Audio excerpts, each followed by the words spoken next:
its powerful cognition. It is still alive, that science is available, time-tested, foolproof. This science of living enlightenment is the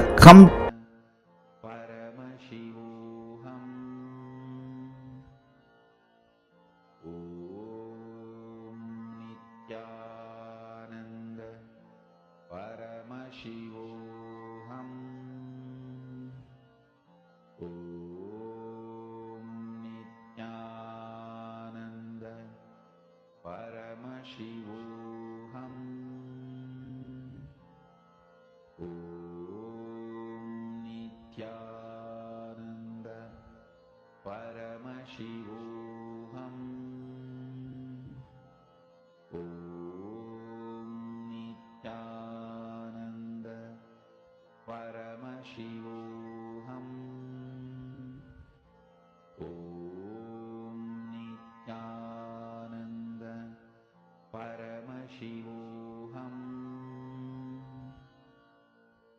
Om Nithyananda. Paramashivoham. Om Nithyananda. Paramashivoham. Om Nithyananda. Paramashivoham. Om Nithyananda. Paramashivoham. Om Nithyananda. Paramashivoham. Om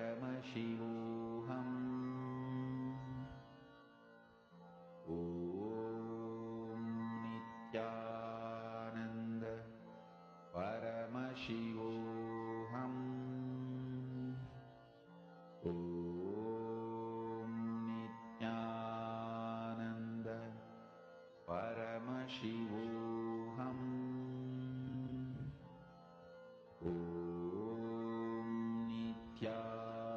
Nithyananda. Paramashivoham. Om Nithyananda. Paramashivoham. Om Nithyananda. Paramashivoham. Om Nithyananda. Paramashivoham. Om Nithyananda. Paramashivoham. Om Nithyananda. Paramashivoham. Om Nithyananda. Paramashivoham. Nithyanandam Paramasukadam Kevalam Jnanamurtim Dvandvatitam Gagana Sadrisham Tattvamasyaadhilaksham Ekam Nityam Vimalamachalam Sarvadhi Sakshi Bhutam Bhavatitam Trigunarahitam Sadgurum Tam Namami.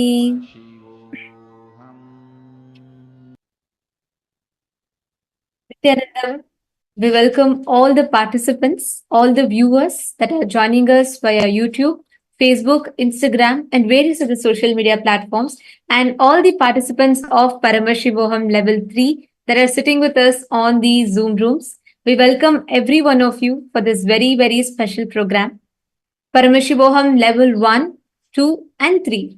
This program is happening in over 150 places around the globe in various different time zones. People from various different walks of life have joined us for this program. We welcome each and every one of you. Nithyanandam. And can I request all the participants that are here to post a short introduction about yourself, where you are and where are you from? When did you get to know of Swamiji? How did you get to know of Swamiji? Welcome Mahanitya Shukrendraనంద, Ma Regis, Zangim, and Nartana Priya Nithyanandam. Nithyanandam, everyone. Ma Istak and Ma Anandeshwari. Very nice to see participants from all over the world, from various different walks of life. Each of you are here. Paramashivoham is a unique journey. The journey of your individual being to taste the ultimate superconsciousness. And you may wonder, what does it mean, ultimate superconsciousness, or what does it mean to taste my real existence, the higher states of consciousness? And what do I do with that? What will happen to me if I awaken my higher consciousness? Every one of us, each and every one of us here, you may be here by accident. You may be probably scrolling on Facebook and you accidentally landed on this live video and you're curious to watch it. Or you may be a sincere seeker who's really been looking for a guru and you got connected to Swamiji. Or you may also be one of those millions who stumbled upon Swamiji's videos in YouTube, after that binge watched, and you're straight here to enjoy, to experience Swamiji further. Whichever way you got connected in, understand you are not here by accident. You are not here by a mere accident. You are here because Cosmos has chosen you, handpicked you to be here at this point in time. Existence has very meticulously planned for you to be here at this point in time, in this place, in this space. Everything is happening in absolutely the right alignment. You're not here as an accident. You're not an accident. You're a conscious miracle. The cosmos has chosen you to be here at this point in time. And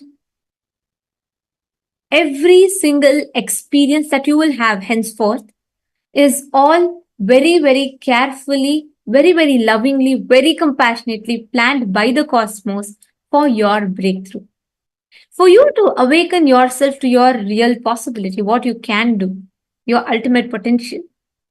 So Paramashivoham welcomes every one of you for this unique, life-changing, and the most blissful journey ahead. For the next 21 days, 16 days an hour, 16 days, you're all going to be sitting here. And each one of you that are here, you've all committed to yourselves. You've all taken up this commitment to taste the superconscious breakthrough, and you have been here.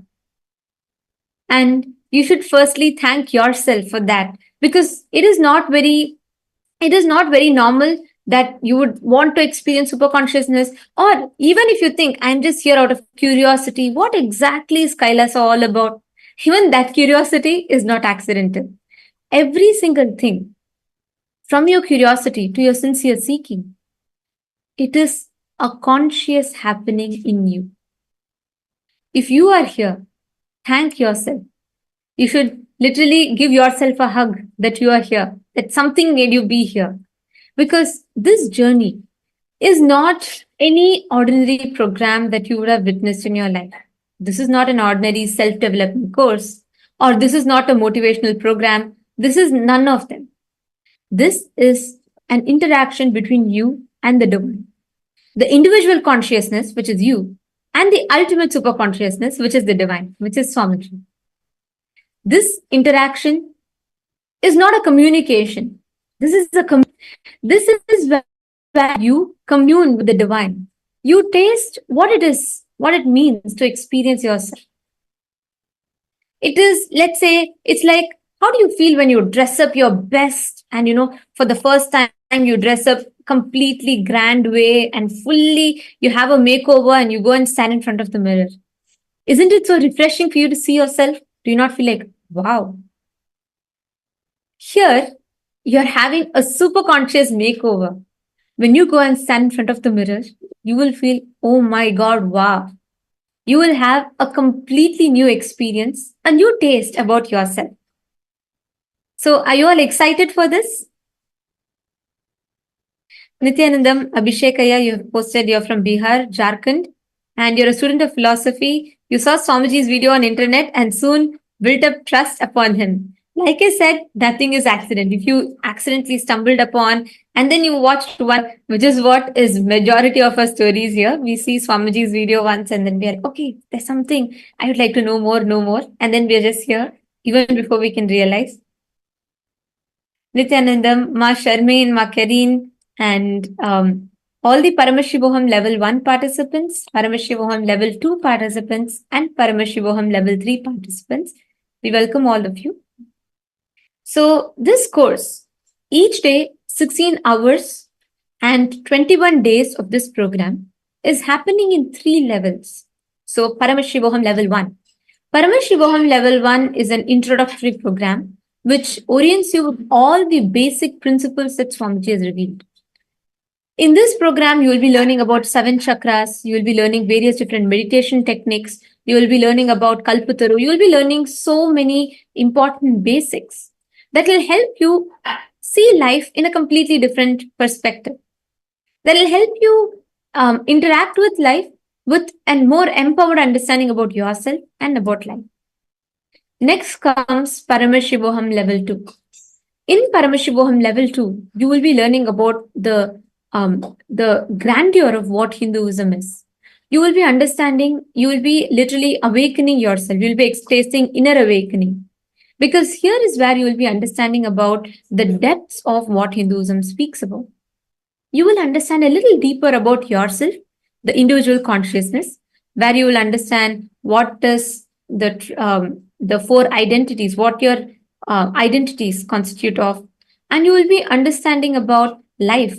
You will be understanding about the powerful cognitions that Hinduism reveals. Ishavasya Upanishad, Bhagavad Gita, Kathopanishad, Kenopanishad. You will be learning all of these scriptures that Swamiji has revealed about in depth. Jain Sutras, Shiva Sutras, Brahma Sutras, Yoga Sutras. All of these and in the most practically applicable manner. Then comes Paramashivoham Level 3. Paramashivoham Level 3 is a unique program. This is a blend of your individual self, the Jagat, the world around you, learning about the parallel universes, your higher existence, and the cosmos, Ishvara. So your being journeys from understanding itself, Jiva, in Paramashivoham Level 1, to Jiva and Jagat in Paramashivoham Level 2, and Jiva Jagat communing with Ishvara, the ultimate, the supreme, in Paramashivoham Level 3. In Paramashivoham Level 3, you're not going to just end up with learning about yourself. In addition to that, you're going to learn what are your higher possibilities, about parallel universes, about vertical time zones, about consciousness, the 25 states of consciousness, about Paramashiva, what all he embodies. And each day of this program will have the various different superconscious mutations of Paramashiva. You will be tasting, you will be learning about. And with that said, I think now it's time for you to taste the superconsciousness than just hear about it. It is time for you to experientially understand what it is that you will be learning about. So are you all ready for this? Nithyanandam, Ma Parameshwari, Ma Nartana Priya, Ling Hong, Nithyanandam, and Ma Stephanie, Nithyanandam, Ma Stephanie L. And Ma Lisi Shia, Nithyanandam, Ma Yi Swan, Nithyanandam. Okay, there are a lot of you who are joining. Welcome. And I also see people have named yourselves iPhone or Zoom user. I request you all to please check and make sure that you're putting your full name. It's going to be an interactive program. So please make sure that you're having your full name on the on your respective Zoom logins. All right. So now, joining with me in this program are various Nithyananda yogis, the superconscious mutants, I would say in other words, all of whom are going to show each of you a taste of what exactly you would be experiencing today in this program. So joining with me is first is going to be Manitya Shambhavananda and Manitya Virajananda, the Balasans of Nithyananda Gurukul. They are going to be showing you what it means to taste that superconsciousness. What are superconsciousness? What are powers? What does powers mean? And why exactly do you need it? You're going to be learning all of it now. Stay tuned with us and we'll be back with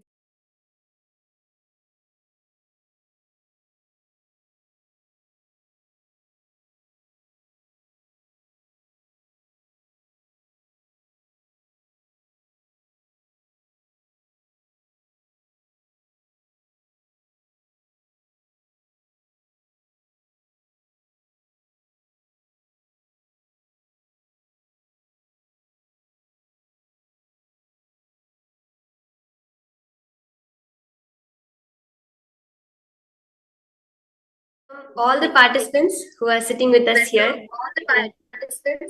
Nithyananda gave to us, explaining about what are we all experiencing in this program. Exactly. And that is what we are all. It's a journey. Paramashivoham is a journey that starts and never ends. We start with going towards our superconsciousness. And as Swamiji says, even once you achieve the space of what we call as enlightenment, the journey doesn't stop there because it is eternal expansion where the ultimate keeps manifesting again and again within you.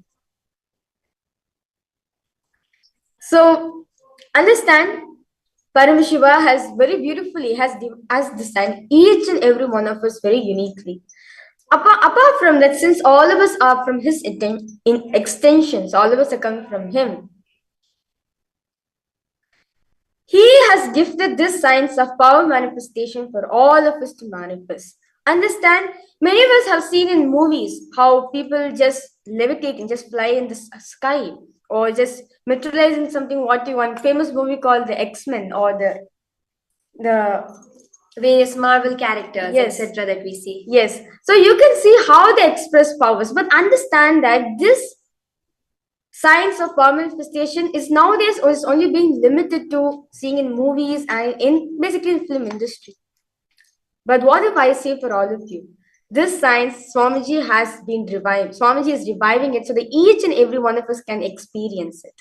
Understand, powers are direct gifts from Paramashiva to all of us. Why? To experience him. A simple way to say I love you to Swamiji. It's a simple way to say I love you to Paramashiva. Because as Swamiji says very beautifully, this science of power manifestation is nothing but to show to whole world that this is your possibility. It's not just some random people in the world can manifest these powers. No. Anybody who has a head has a third eye. And Swamiji's first sentence that Swamiji started this whole mission with, the whole what we see today as KAILASA nation, was, I am not here to prove that you are God. I'm not here to prove that I am God, sorry. I am here to prove that each one of you are God.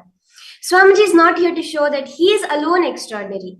When he expresses that Paramashivatva through him, it is to show each and every one of us this is our possibility. So when we are here today demonstrating the various powers, you're going to experience so many beautiful powers. It is not to show a magic trick. It's not a show you are watching. It is an opening of your possibility. It is, in a way, you can say an advert. Come experience this for yourself through the Paramashivoham program. Yes. So, as Swami says very beautifully, whenever we start, when you're in the space of oneness with Swamiji, when you're in oneness space with Paramashiva, the first thing that starts happening in all of us is we start manifesting powers from the third eye. So what exactly is the third eye? Third eye is an intra-organ which is there in all of us. As Swamiji shares very beautifully, that third eye is also like the cosmic browsing center. Yes. Like how we have the organs, the intra-organs, same we have something called intra-organs, meaning we have the internal organs such as the heart, the lungs, and the kidneys. We have one more layer of organs, which is the intra-organs, where these organs are nothing but a conductor of superconscious energy, nothing but the powerhouse, a power stored battery of this superconscious science. So once this science, the latent potential energy, the Kundalini Shakti, which is there in each and every one of us, once this Shakti is been awakened in all of us, we manifest extraordinary powers which Paramashiva revealed in the Vedas and Agamas. We have about 463 plus. I'm not just saying 463 plus, means much more powers which Paramashiva has beautifully revealed. A human being has the ability to experience him. So this is what Swamiji has revealed to each one of us.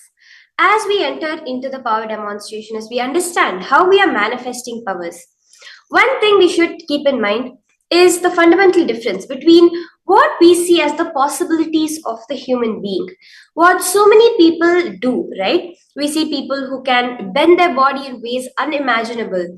We see people who can live without food for a long time. In the general world, there are so many possibilities which seem supernatural or seem like powers, or even psychic powers. We see people who can move objects with their mind, who can increase the temperature, who do magic tricks that seemingly are impossible through some kind of psychic ability. But Swamiji reveals these are all siddhis. These are what our grandmas would have warned us about when on the path to enlightenment they do stop us. If any one of you were introduced to the Patanjali Yoga Sutras, this is what Patanjali tells us not to engage in. As an example I like to give is of a computer. Let's say you have a computer and it fulfills all the functions you want. You just bought the latest model. Now you think this is the best computer that ever is because anything you wanted to do, it can do. But you don't realize the possibility that's out there as long as it does what you think it's the best in the world. You will stop with it. You will not go on upgrading till you achieve the best supercomputer in the entire world because you think you have the best. That is what siddhis are like. But Shaktis, which is what Swamiji, the Supreme Pontiff of Hinduism, is initiating all of us into, is like giving you remote desktop access to the best computer already created in the world, a supercomputer. When you have access to that, you don't have to work to upgrade yourself, nor do you have to feel that you already have the best, because the best is given to you as a gift. And that is what these Shaktis are about. So the fundamental difference is siddhis come on the way to enlightenment as you are practicing, as you are doing the spiritual penance. But Shaktis manifest directly from the space of Paramashivatva. Swamiji, with his experience, he's initiating each one of us, giving us the transmission of the experience of Paramashivatva that allows us to experience these powers. Yes. So as very beautifully Swamiji shares that all the powers which Paramashiva is revealing in the Vedas and Agamas are actually time-tested and fool-proven. We have four very beautifully Vedas, and Paramashiva says in the Vedas and Agamas that a power to establish itself, it needs four things required. One is the Shastra Pramana, the scriptural reference about that power. What does the Shastra, so scriptures of Hinduism, the Vedas and Agama, what do they say? Of course, Paramashiva's own words. What does Paramashiva says in the Vedas and Agamas about this power?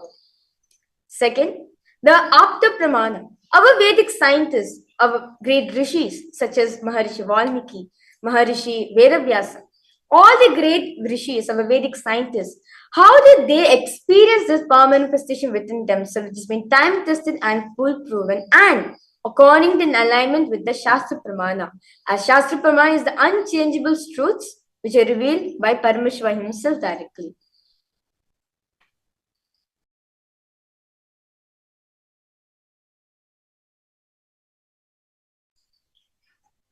After that, more further, we have the Atma Pramana. We have the Atma Pramana, the experiences directly from Swamiji himself. So as the scriptures have revealed, as has been the experience of various enlightened masters in the Hindu history, so is the experience of the Swamiji himself, who time-tested, foolproofed these powers in his own life. And that is what is transmitted to all of us as the Sakshi Pramana, which you will be seeing today and you will be experiencing throughout the 21 days of this program. And lastly, we have the Pratyaksha Pramana, the scientific evidence and proof of these powers of what science is able to glimpse. Again and again, Swamiji says, science can see only the side effects of enlightenment. They can only measure the side effect of enlightenment, not enlightenment itself. They can measure the side effect of enlightenment called powers, not the very space or the happening of enlightenment itself. Understand? So this demonstration, which all of us are going to be demonstrating for all of you, it's to make all of us understand that these are not just mere powers, but it's actually a great gift which is given by Paramashiva to all of us. It is a possibility that all of the human beings, everyone on this planet Earth has the right to manifest these Shaktis. As very beautifully Swamiji says, I'm not here to prove that I'm God, and I'm here to prove that you are God. He is here, Swamiji has initiated millions of people across the globe to give this science of possibility not just to human beings alone who are completely well-being or anything, but even for the visually impaired people also, like the blind people also, they also have been initiating this into this science, and how they found this science as a solution for all the problems in their life. So with that, let us get into the demonstration of this power. So we will be starting with the first power, which is the power of third eye. The power to be able to see beyond the perception of the two eyes. So that is the first power we will all be seeing, as we all are, the world is coming to understand. World limited by 5 senses is too small. That is why we see depression, we see drugs, we see alcohol, we see people going into the extremes to get entertainment, to get the fulfillment of the 5 senses. But that's actually just 5 points in the body which we are experiencing from. If we could experience bliss in every cell of our body, how would it be? That is power manifestation, which starts fundamentally with the power of third eye, through which, without the two eyes, the full perception of the reality will be there. And for the purpose of this demonstration, we will be starting with putting a blindfold. So as you can see here, I have actually it's a medically verified blindfold for people who suffer from insomnia, sleep disorders, to completely block any light that could enter the eyes, allowing them to sleep. For the purpose of the power manifestation, we will be using this. Mavrija, why don't you explain how this blindfold looks? Sure. So as we have said earlier, that this science of power manifestation has been given for all the people who are also visually impaired. So we have been talking to many of the top 10 doctors in India to establish this science is not just for people who have 20/20 vision, but is also for visually impaired people. So they have medically designed a mindfold which 100% does not block any sort of light. 100% blocks any sort of light. So like for example, you can see over here, the first layer is a thick color, it's a thick chest cover, it's a plastic sheet, it's an opaque sheet. As you can see, I'm hitting on it. So it's just a sheet, there's nothing in it. And you can see behind is a thick layer of sponge. You can see it, it's just sponge, nothing else is that inside. As once we wear the eye band on, it comfortably sits for all of us. We are comfortable with it. And there's nice beautiful strap where you can fix it to your head size and you're comfortable wearing in it. So you can see this thick layer of sponge actually blocks the light to pass through it. Like for example, even if you hold the torchlight on this also, you'll see that there's no light passing through because it's completely pitch dark. And as you can see here, the two gaps where the eyes will go into, such that the sponge completely blocks any light from entering into the visual area. So this is the blindfold we are going to be using for the purpose of this demonstration. Mavrija, are you ready? Sure, yes. Okay. So I'll now be placing this on top of Mavrija completely securely, such it's comfortable and there is no entry of light. And also to make this demonstration more authentic, more foolproof to give the experience for all of you, during the whole demonstration, my camera is going to be on and I'm going to be muted, and there's no way I'm going to be unmuted, and I'm not going to have any other conversation other than reading out the comments of all the participants. And my Shambhu requests you to verify is that anything is there on my ear. Do I have any microphones or speakers or anything other than the laptop which is there in front of me? Absolutely not. Yes. So it's completely foolproof. I have nothing on me and nothing around me also. So now I request you to check even the eye band also, whether anything is there, any small chip or anything is there. Absolutely not. It's completely fresh and there's nothing inside it. It's just the blindfold. Plastic, sponge, and elastic. Yes. So and also if I need any adjustments to be made for me during the power manifestation, I will not be touching the eye band by myself directly. I'll be asking my Shambhu to adjust the eye band for me for the whole process to be completely authentic for all of you. So let's get into it now. I'll be starting with placing the eye band comfortably on Maharija.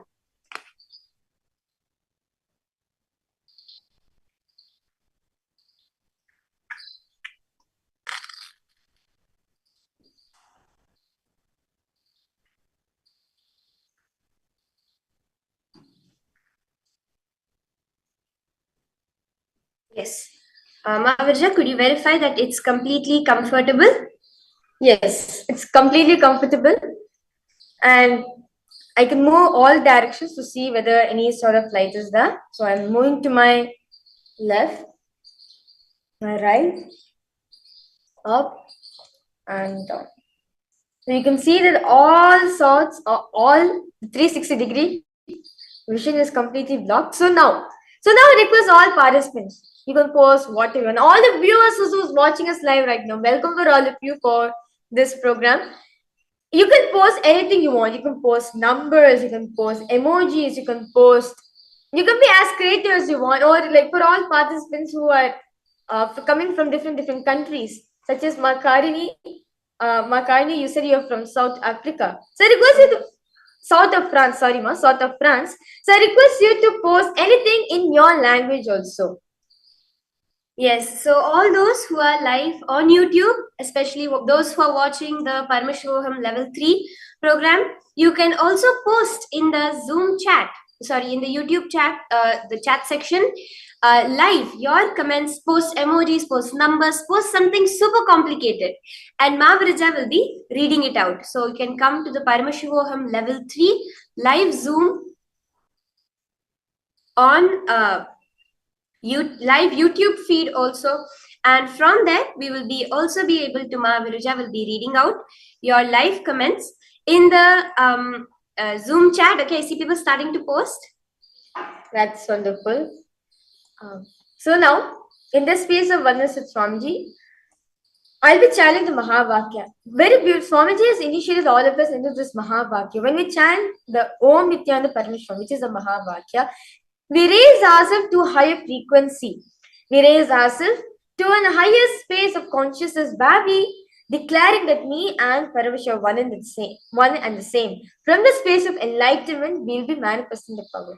So now I'll be chanting the Mahavakya 3 times and I'll be starting this demonstration.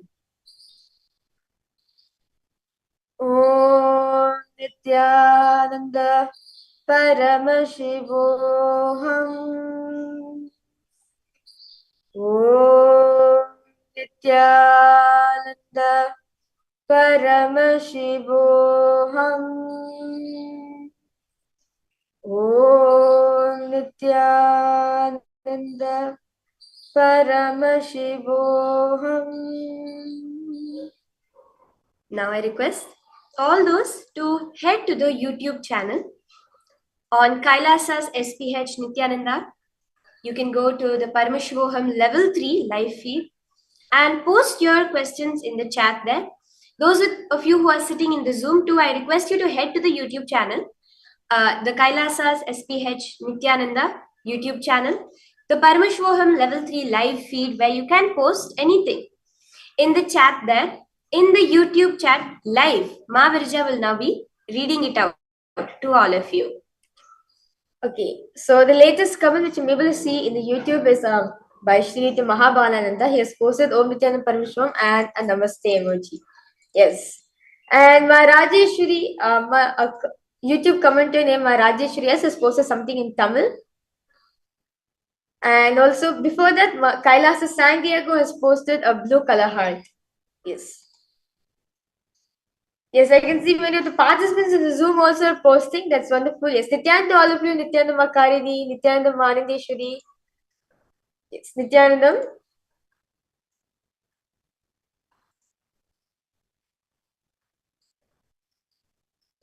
I request all of you, Jnana Prakashini, Manandeshwari, my stack, if all of you can head to the YouTube, live YouTube feed and also share your comments there. So actually we want to do it in such a way that all the viewers live can also see it happening, and for that purpose, if you can head to KAILASA's SPH Nithyananda channel, the live Paramashivoham Level 3 feed, to post your questions, post the things that you would like scanned for read out by Ma Virja.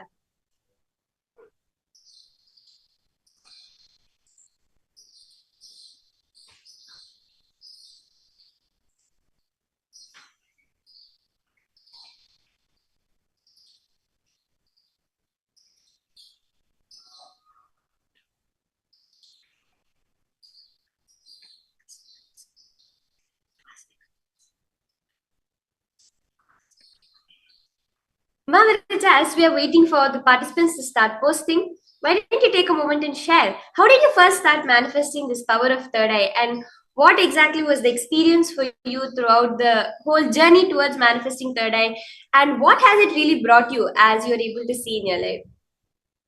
Oh, well, well, it's a long story. I'll put it in short. So basically, like I still remember one of the days, like it was happened like 2014. Like Swamiji came back from Haridwar, yeah, and Swamiji is like, "Come, I'm gonna initiate all of you for third eye awakening." At that point of time, we're like, third eye, what is this? That thing I heard. Because the only, like for me, the flash of when anyone says third eye, I only remember the picture of Paramashiva, like Shiva, where he has the third eye in this forehead. So only that vision, that visualization came in my inner space. So like the principal of Gurukul came, she said that Swamiji has initiated all of you guys in the power of third eye. Come, let's start manifesting. So I'm like, okay, Swami just initiated, let's start manifesting. Like I did, like I still remember I was 9 years old. I was like, they just randomly out of the day. I still remember like all of us were eating lunch, and suddenly the principal came. She said, all of you initiate for third eye. So right after lunch, let's come for practicing. So we have tied our eyes, and they gave us first books. I still remember it was some architecture related book for me with lots of pictures. And they're like, okay, fine. Now whatever Swamiji is showing, just say it as it is. So first I was able to see colors very detailedly. I still remember the picture was a nail, a nail and a screw. I told him, I'm able to see some silver color object in front of me, something very sharp. I felt the sharpness in me. Then I thought it can be, and also I'm able to see a wood. I don't know why, but I'm able to see wood also. And they said, okay, keep going. And I was able to see it. And then just Swamiji showed a flash of screwdriver, just a screw. I'm like, okay, Swamiji, I'll tell it. So I said screw. And they were like, wow, how is this even possible? Just like Swamiji just initially, immediately, like she started manifesting. Then like people took then after they were like, okay, let's play with numbers. So in front of me, they arranged like I still remember they had like different color for numbers, color coins, and they asked to jumble it up and pick out one particular coin amidst that color of coins. And they told me to pick a number exactly when pick it up, and so that's how it started. As it went by, Swamiji also made me experience to read his inner space. Like I still remember one of the days I was doing power manifestation with Swamiji, and and also like Swamiji made me read what he's written. So the journey from that on is just so magical. I have like a really long sight vision problem, but ever since Swamiji's initiated into power of third eye, like I do not even need glasses anymore. Literally, I broke my glasses. I'm like, I don't need this anymore. Swami just gave me third eye. That's enough for me. Even for the tiniest thing letter, Swamiji will show it to me in details however I want it to. So yes, I can see many of the YouTube people have commented. That's wonderful.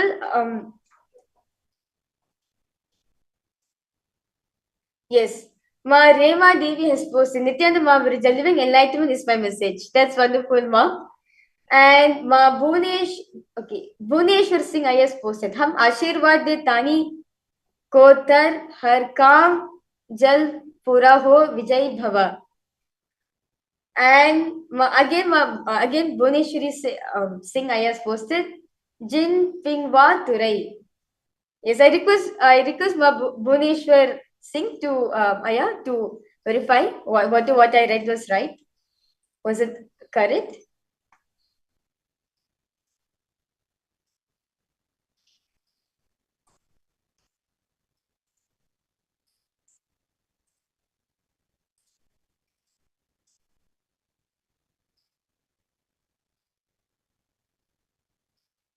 And Rajeshwari S is posted in Tamil. Sami Asiriya Vanakkam Nangum Nan Kudumbum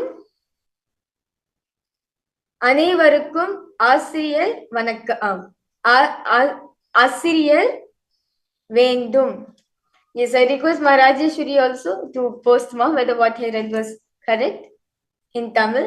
So request all participants, you can post anything you want. You can post your emojis, you can post a set of complicated numbers, anything you want also you can manifest. Be creative in it.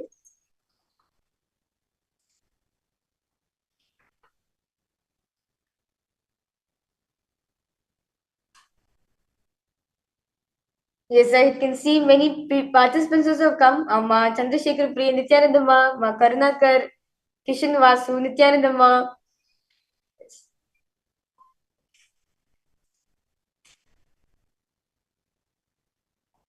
Nithyananda Ma, Nirmala KV. I request all of you to share also. Okay, Bhuvneshwar Singh has commented correct. And Content P Aya has posted my back pain, please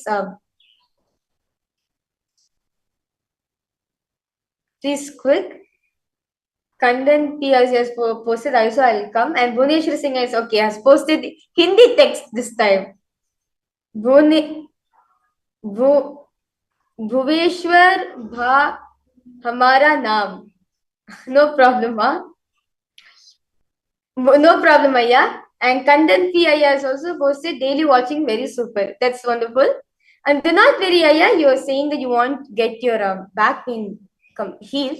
Do not worry, Aya. Right after this, many palm and fisters, many Nithyananda yogis will be coming for doing the power of body scanning, which Swamiji has initiated all of us into, scanning your body and others' body to find out the root cause of the problem and also give you the best solutions for you to heal yourself from that problem, Aya. So I request you to stay tuned as you request for a body scan, or we will also be doing a body scan for you.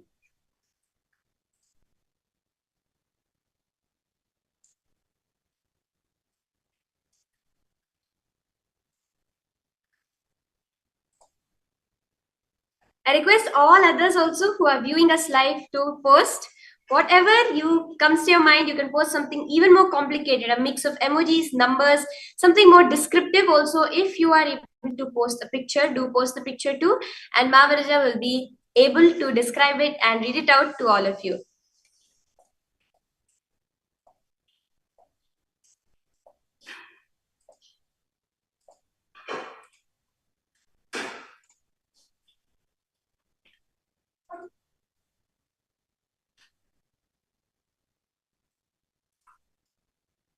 Okay, Nirmala KV has posted. Hi, happy to see you. Yes, Nithyananda, it's very nice to see you also for the program.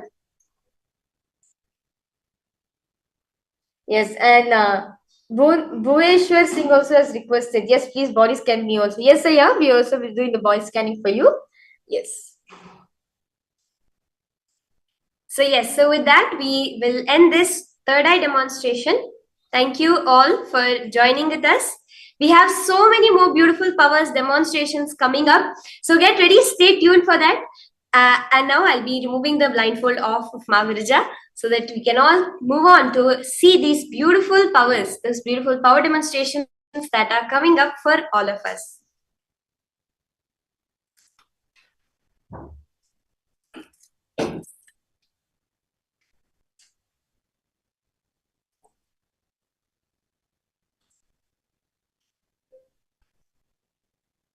Yes.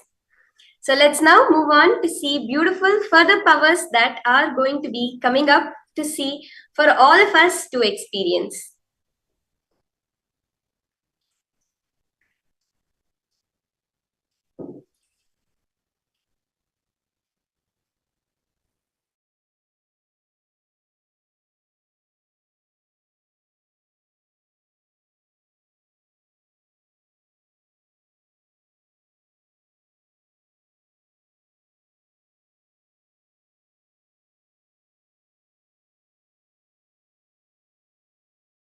Yes.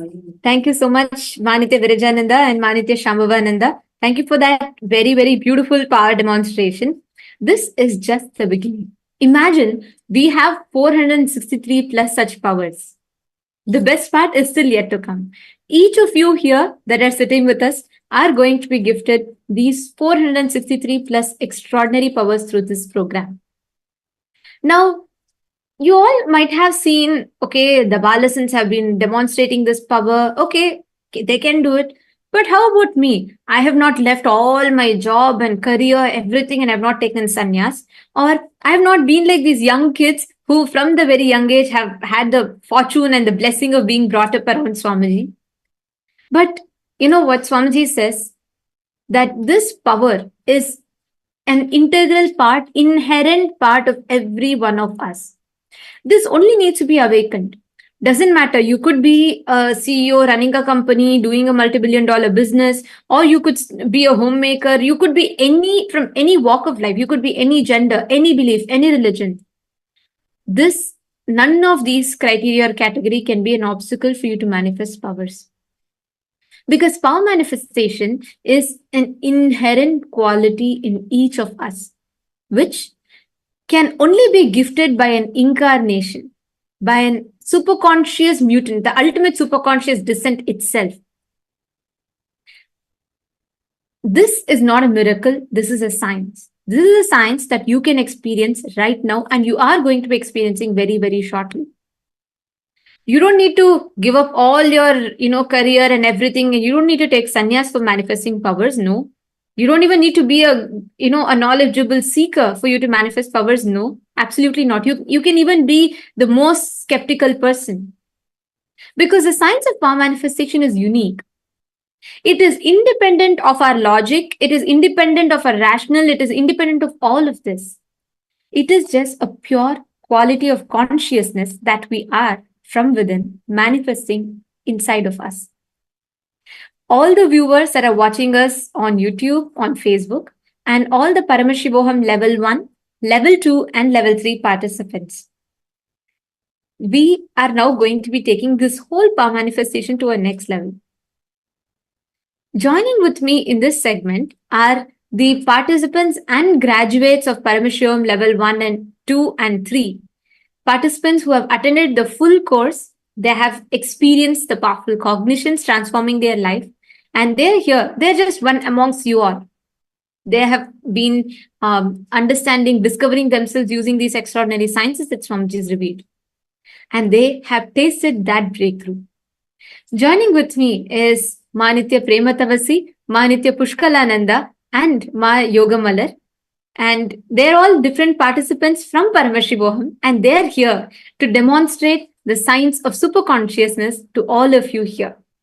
So here we are having participants who are one amongst you all, who are actually going to show you that this is not just a possibility. It is not just a few people can manifest. It is not, there is no qualifications needed for it. It is a gift. It is a gift that Swamiji is extending to each and every one of you, irrespective of your walk of life, your beliefs, and invariably, every one of you will taste this success. So, Nithyanandamma, Nirmala, KB, nice to see you come in, Nithyanandamma. And do keep posting your thoughts. What do you all think? How do you all feel when you watch these powers? Nithyanandam, Kandanaya, welcome. And you too can experience this power. Bhuneshwarji, Nithyanandam, and Ma Rajeshwari, Shnitya Mahabalanandaya, Ma Rema Devi. All of you that are watching us on YouTube, feel free to keep commenting on the YouTube live chat, and we will be also manifesting the powers with you all. Ma Meenakshi Lochini, Nithyanandamma, welcome. All right. So without further delay, let's get started. We are going to be joining with us the participants of Paramashivoham. And I have with me Ma Nithya Pushkalananda, Nithyanandam, Ma Pushkala, Nithyanandamma, and I also have Ma Prematavasi, Nithyanandam. And joining with me is Ma Yoga Malar. Nithyanandam. Nithyanandamma. Okay, so first, before we get started, why don't you three go ahead and introduce yourself? Can you all tell a little bit about yourself and your experience in Paramashivoham? When did you attend Paramashivoham? And what are the breakthroughs you have had? So, Ma Pushkala, would you like to start? Nithyananda, thank you so much for this beautiful opportunity today. So just a little bit about myself. I did the first Paramashivoham program. I believe it had begun in 2018, in the beginning of 2018. And it was actually, it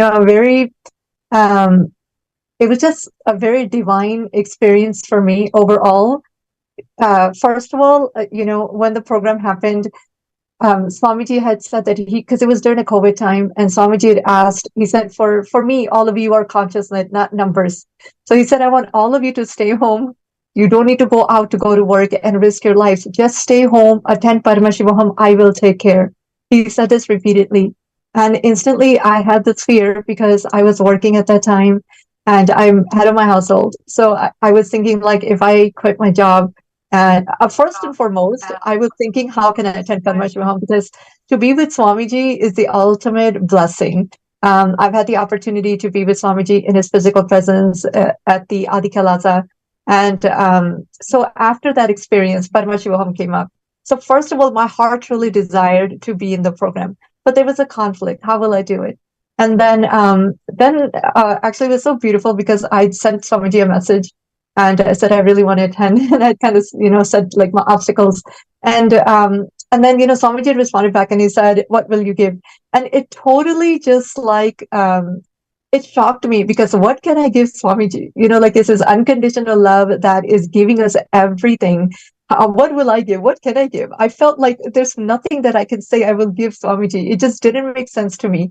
But I have to tell you that my heart was so conflicted because I was at work and I couldn't get this many days off. So finally, ultimately, I decided I will quit the job.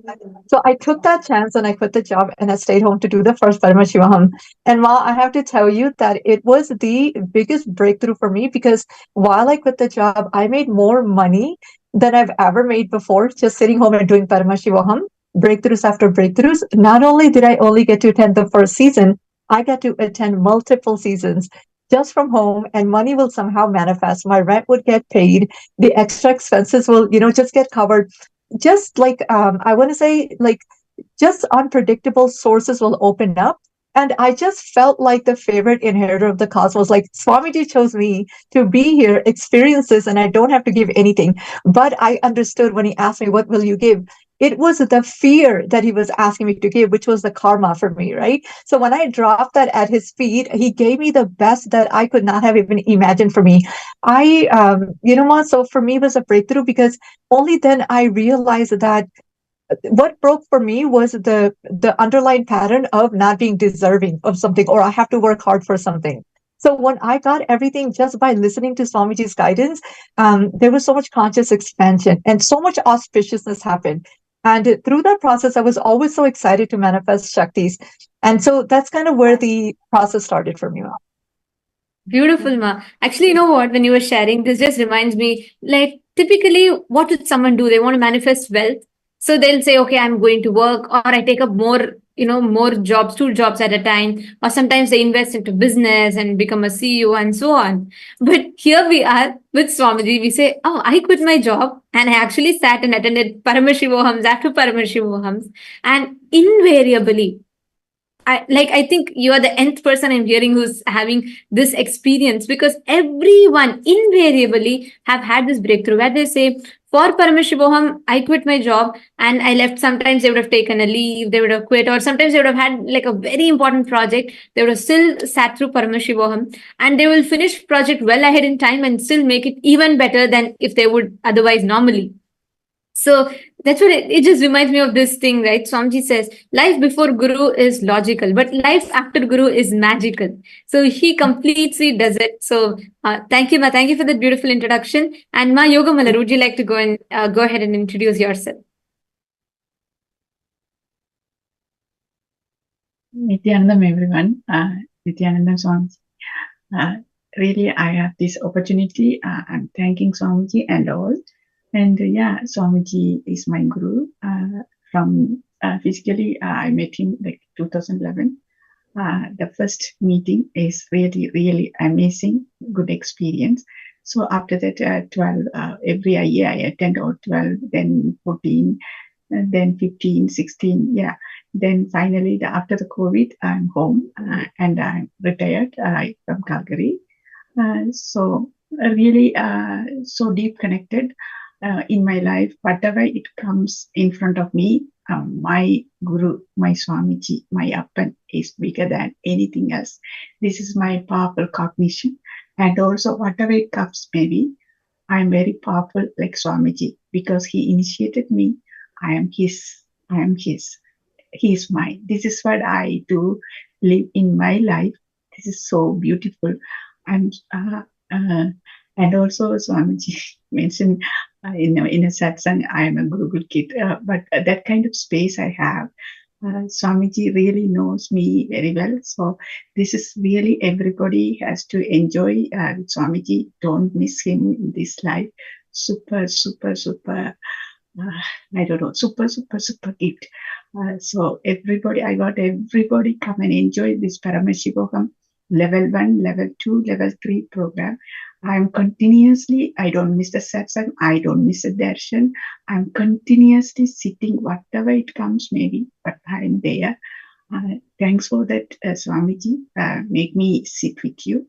I love you all. I really, I have some, he make me do through me this power. One day, I asked him, I want to see how it moves in the iPad. Then that's what I asked. Immediately, the water bottle rotating and moving. Then again, the deity is moving on my iPad. So this is what my experience. Really blissful space. Don't miss anyone.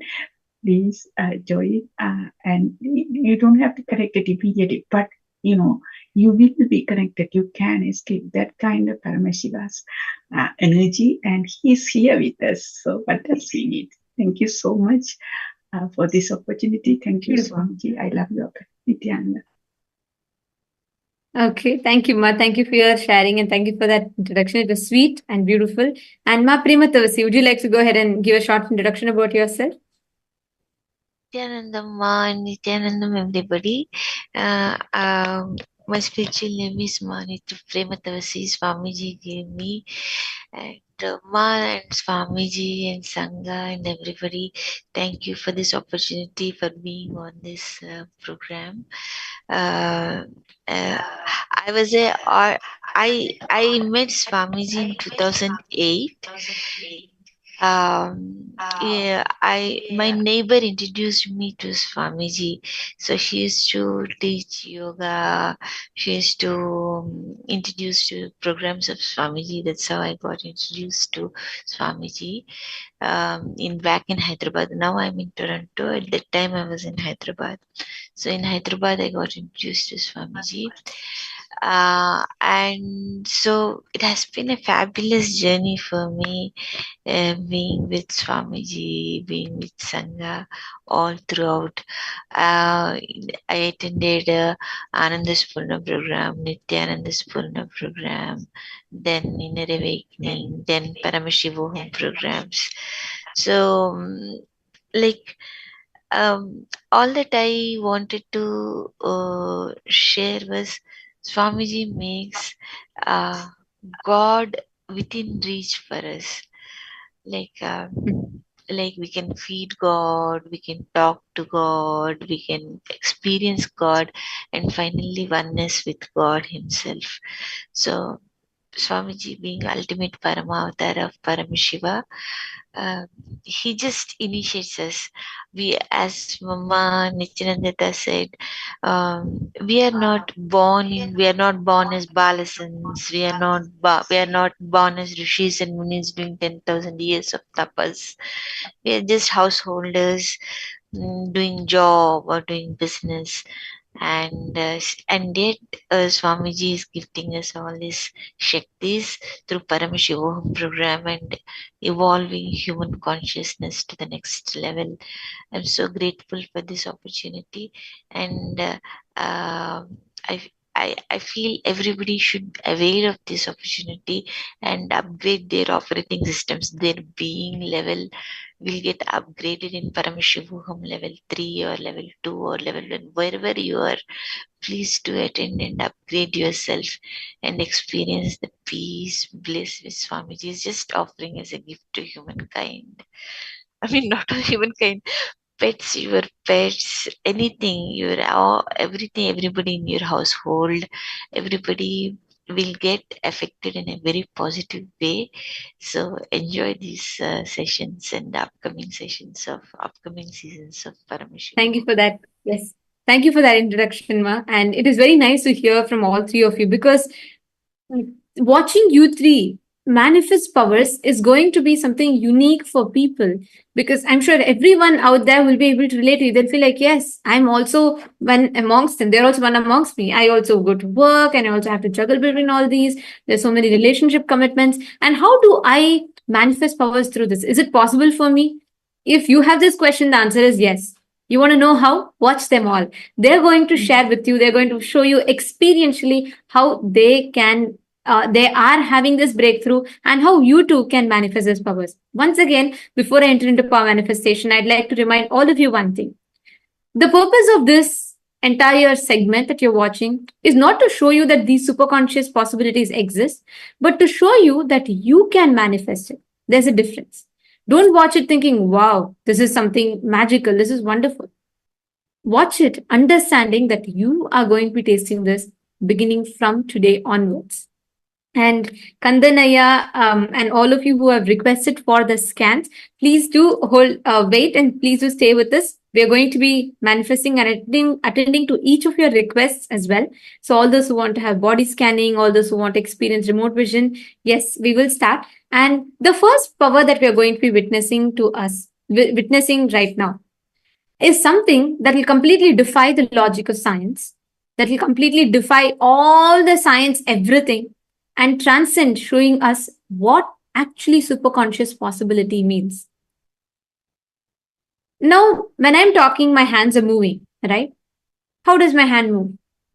My brain gives a command and I feel my hand is a part of me, so I can move it.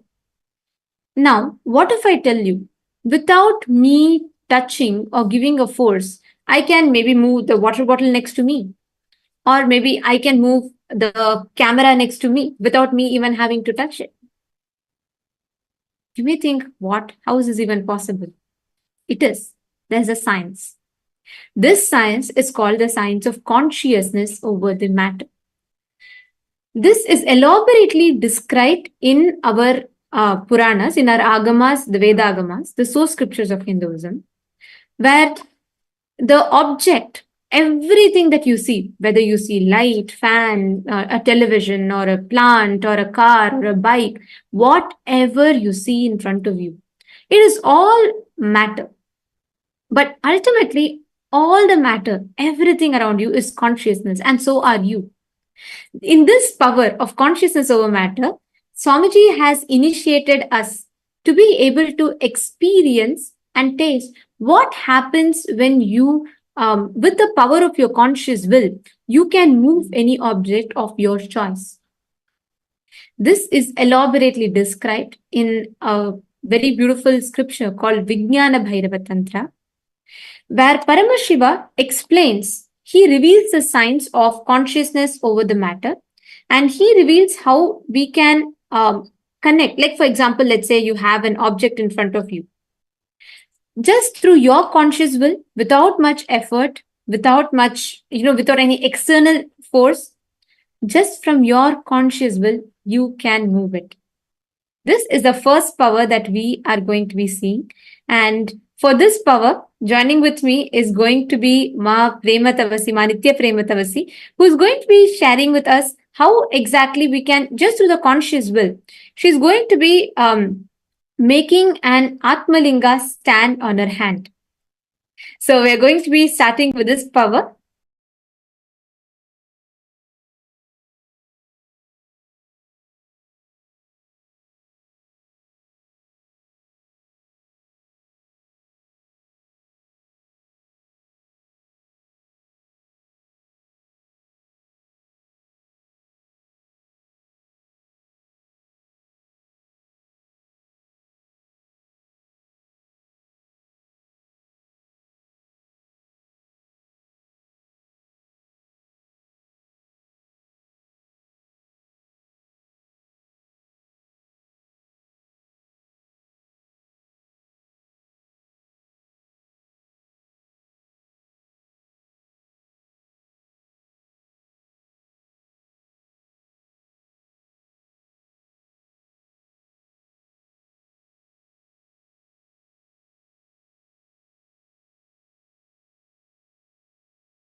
Nithyanandam.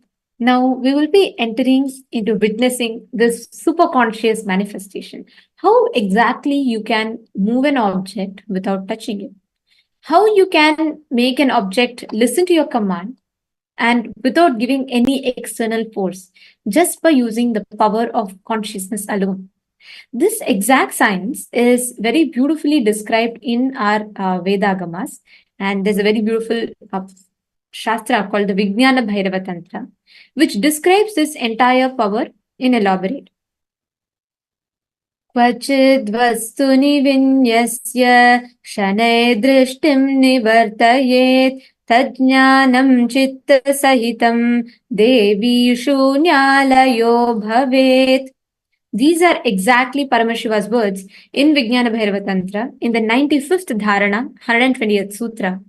And this whole chant basically elaborates how just by you fixing your mind on an object, and when you withdraw all your thoughts and notions of it, you will actually start manifesting the power over that object. This is the translation of what Paramashiva has revealed.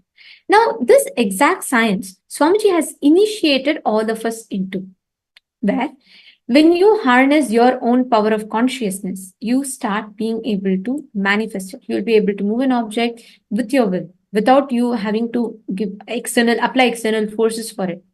Like you have heard many of these siddhas, enlightened beings do it, right? You will see that they'll be able to move a mountain or a stone, or they'll be able to roll something just with their will. This is not a mythology.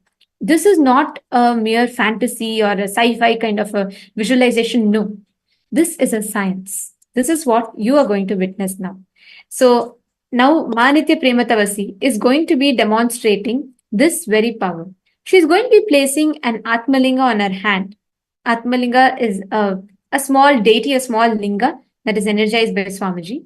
And she's going to be placing it on her hand in front of all of us. And she's going to be showing how she's, just through her will, conscious will, she's going to be able to make it stand.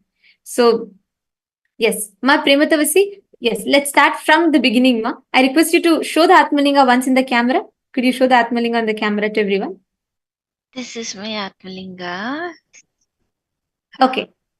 Yes. And now can you show your palm is empty completely? You can maybe show a close-up of your palm so that people know there's nothing, you're not holding anything. My palm is empty. Other than Atmalinga, nothing is there. Is it okay, Ma? Okay. Yeah. Yes. Okay. Now let's start with step 1. Okay. I request you to keep your palm flat first. Don't keep the Atmalinga yet. Just keep your palm flat. Yes. Keep your palm flat. All of you can see Ma Prematavasi's palm is completely flat and she's not going to be moving, and her palm is close to the camera. And now she's going to be keeping her Atmalinga on the palm and she's going to be chanting the Mahavakya, and just through her conscious will, she's going to be making the Atmalinga stand.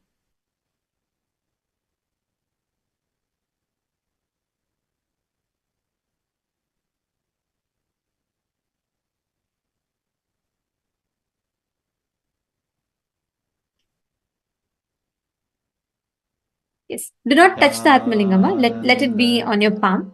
Yes.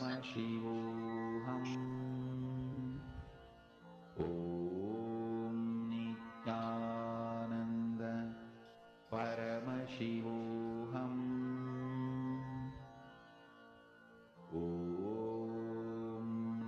Nithyananda.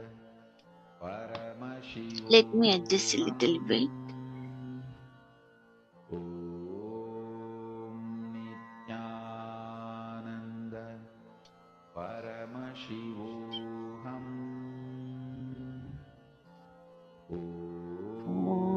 Nithyananda. Paramashivoham. Nithyananda. Paramashivoham. Nithyananda. Paramashivoham.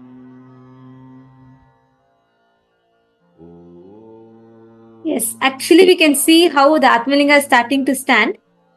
Yes,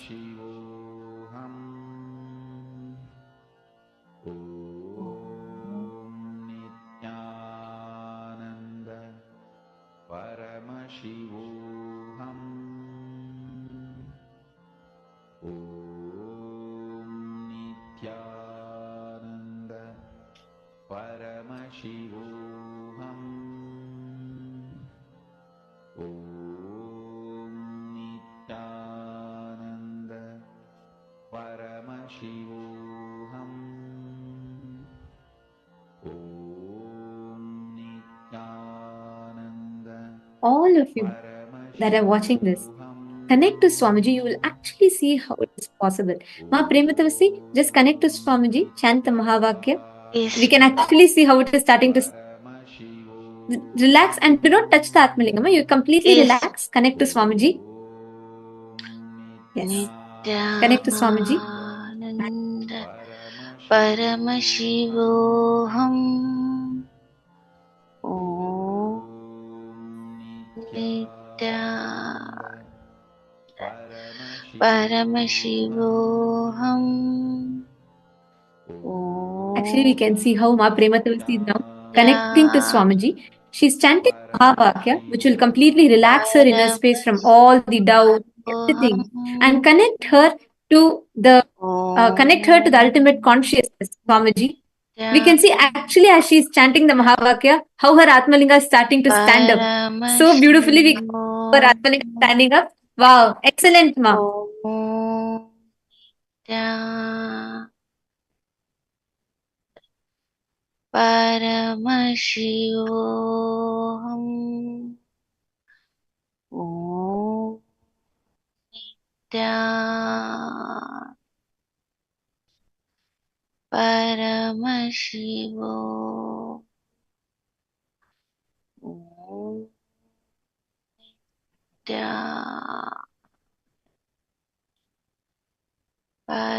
This is just one of the various possibilities and powers that Swamiji will be awakening in us.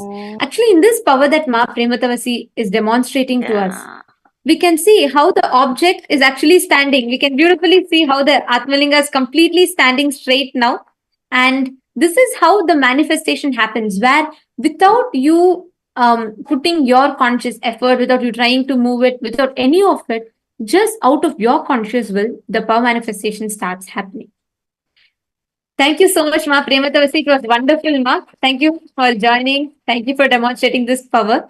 And this is just the beginning. Ma Prematavasi. Yes, thank you, Ma. And like Ma Prematavasi shared, she is from Canada. She's also a working woman, and she is also a mother. She also manages so many other roles and responsibilities, just like any other normal person would. And with all of that, just through Swamiji's initiation, she has started manifesting this extraordinary power. Now, joining with me next is Ma Nitya Pushkalananda, and she is going to be now demonstrating something even more unique. Now we saw Ma Prematavasi holding on her palm, correct? Now Ma Pushkala is going to be keeping an object on the ground, on the silicon surface, completely away from her. She's not going to be touching it even. And she is going to be manifesting the power of being able to move it. At the same time, we're going to also be having the Balasans, Ma Nitya Shambhavananda, Ma Nitya Virajananda, join us for doing a live body scanning. So get ready. We are going to now have an exciting set of powers that we're all going to be witnessing. So I request all the participants, whoever are watching this, how do you all feel? Okay, Ma Chen Pin Yun has posted, it was beautiful to see it. Actually, Ma, you will start manifesting it today. Can I request every one of you to share, how do you feel when you see one amongst you all, the participants manifesting powers? How does it make you feel? And now, any one of you that are in need of body scanning, you would like to have body scanning, please post in the chat. Kandanaya, I will be scanning your body now because I have seen that you have posted. Shivan SPIயா தமிழ்லயே அப்படின்னு கேட்டிருக்கீங்க. கண்டிப்பா தமிழ்லயும் இந்த முகாம் முழுக்க அவைலபிளா இருக்கு. நீங்க வந்து kailasa.org வெப்சைட்ல விசிட் பண்ணீங்கன்னா உங்களுக்கு தமிழ் லைவ் டிரான்ஸ்லேஷன் கிடைக்கும். So you can join that. Please do sign up there. We will also have the team post the link for your convenience so you get that Tamil translation. All the participants that are watching us, anyone who would like to have a body scanning live right now, go ahead and post the request and we will be having the Balasans manifesting this power for you? Yes. Now we have with us Manitya Pushkalananda, and we are also going to be showing you the exact place where she's going to be keeping her objects. And it is going to be shown as a close-up for all of you, as you all can see on your screen. Nithyananda Ma Pushkala, you're ready, Ma? Okay, perfect. So what exactly you're going to be doing? Would you want to describe that a little bit to the participants? Yes, Nithyananda. So I will be demonstrating the power of consciousness over matter. And so what I'm going to be doing is I have a silicon tablet that's right here, that's projected. And typically I will just use, to play with this power, I will use my deities that I feel connected to, or I will use a coconut or some type of water bottle.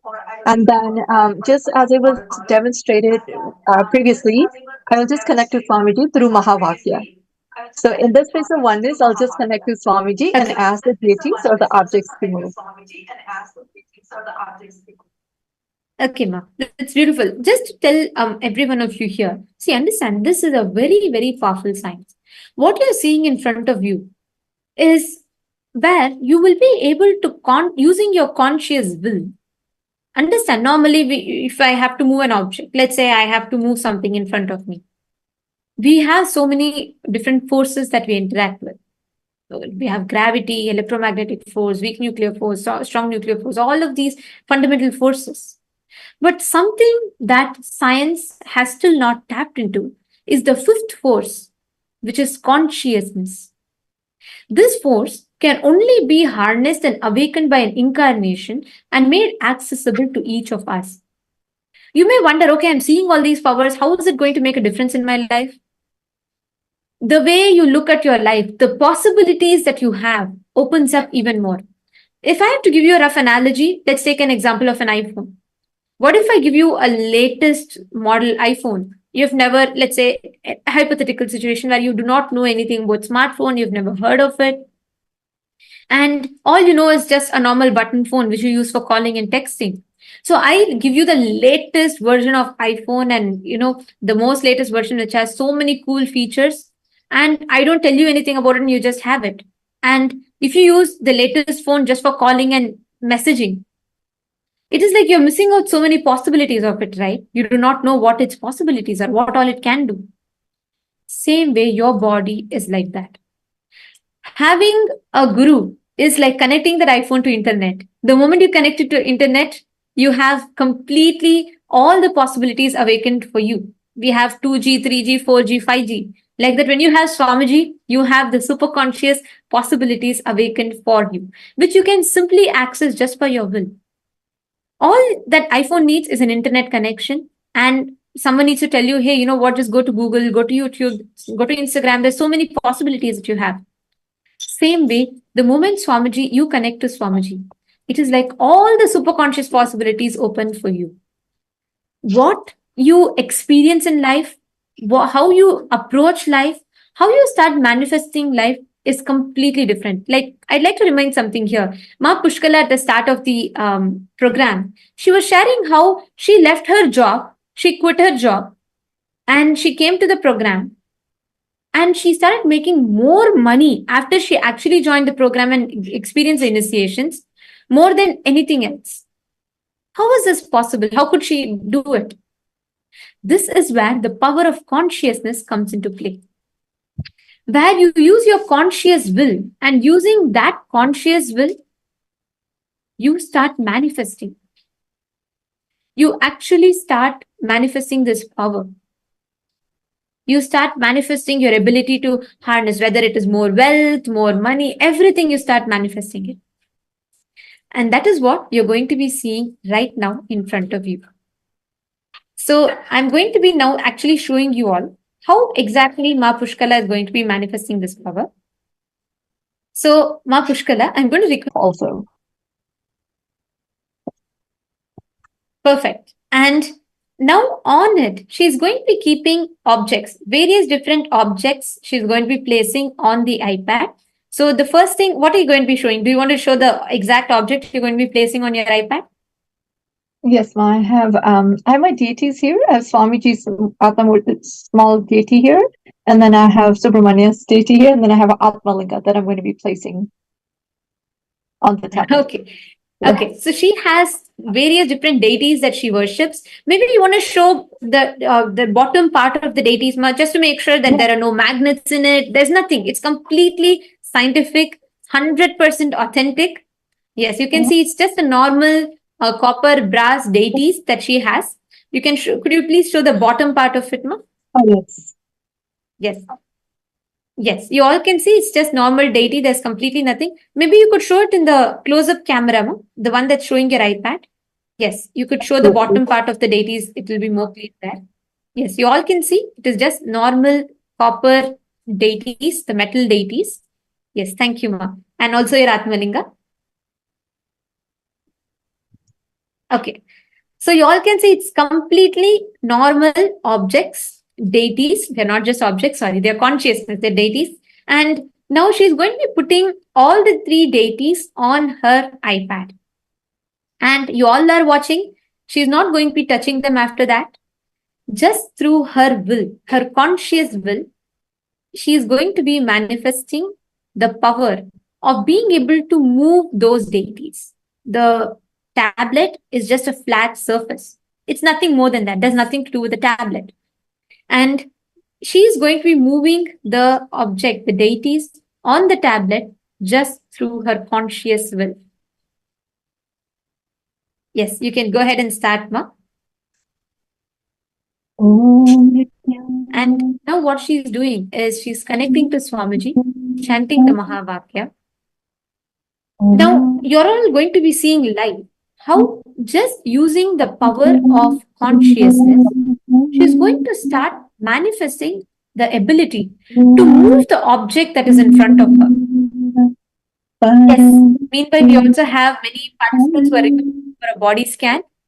Eva Teng, you have requested for a body scan, ma. Eva Teng from Paramashivoham Level 1. So, ma Eva Teng, we're going to be having Nithya Virajananda, who's going to be scanning your body now. And we also have Ma Nithya Nartana, Ma Nithya Nartana Priya. Yes, Ma Nartana Priya is asking for body scan. Ma Nithya Shambhavananda will be scanning.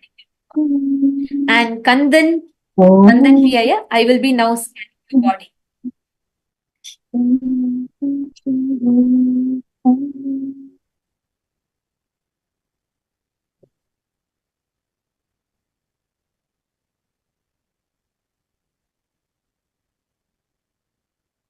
Paramashivoham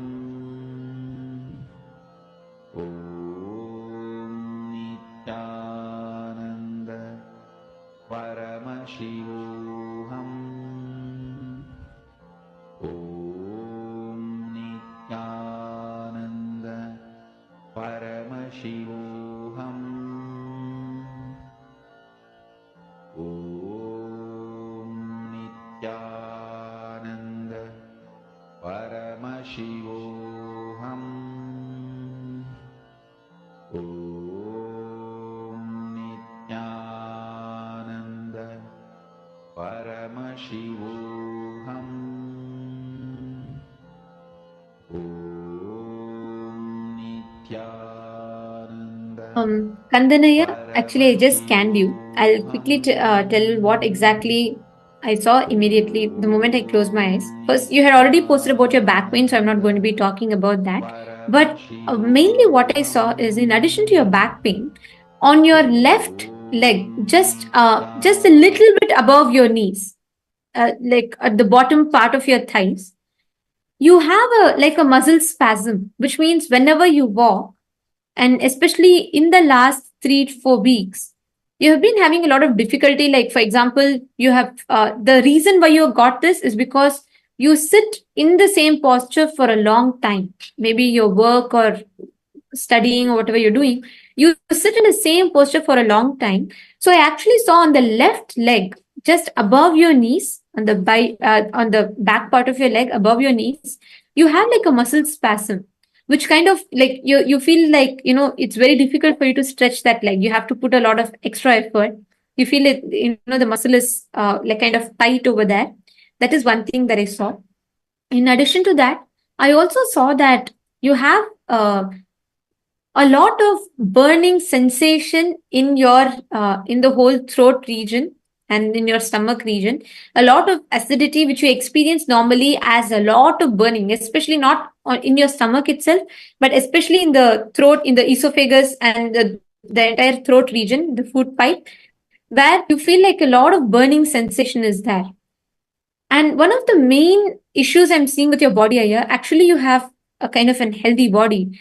But mainly, I'm seeing a lot of, there's no exercise much in your body, because of which I'm actually seeing there's a lot of buildup of fat that is happening, that is getting collected in your kidney. And actually, that there's a lot of fat buildup in your system itself, which makes you experience a lot of tiredness and lethargy. And you will notice this as as manifesting as different things, like as manifesting as gas problem, gas issues, or manifesting as acidity. So the main root of it is not giving enough exercise for your body. And in addition to that, I also see that you wear glasses, and I see that you have power in your eyes. So that's another thing. And since you're on YouTube, I'm actually not seeing you. So this is just what I saw when I scanned through my third eye. And also one more thing, Aya, because of these, the heat in your body is extremely high. The type of your body, you have a lot of heat. Your body collects a lot of heat, because of which you experience hair fall and you experience a lot of itchiness on your skin very frequently. It is because of the heat. If you just start drinking lots of water, start hydrating yourself, and in addition to that, please also start having start having buttermilk, start having coconut water, and so on. And let me know if you're able to relate to it. I see you have posted very good in the chat. Thank you for that. But do let me know if you're able to relate to all of these, what I said, whether the pain above your knees, like muscle spasm. And actually, yeah, if you start exercising and stretching, right, you will see the back pain will start reducing. And you will see that you will completely, that entire stiffness in your muscles that you feel, the rigidity will completely reduce.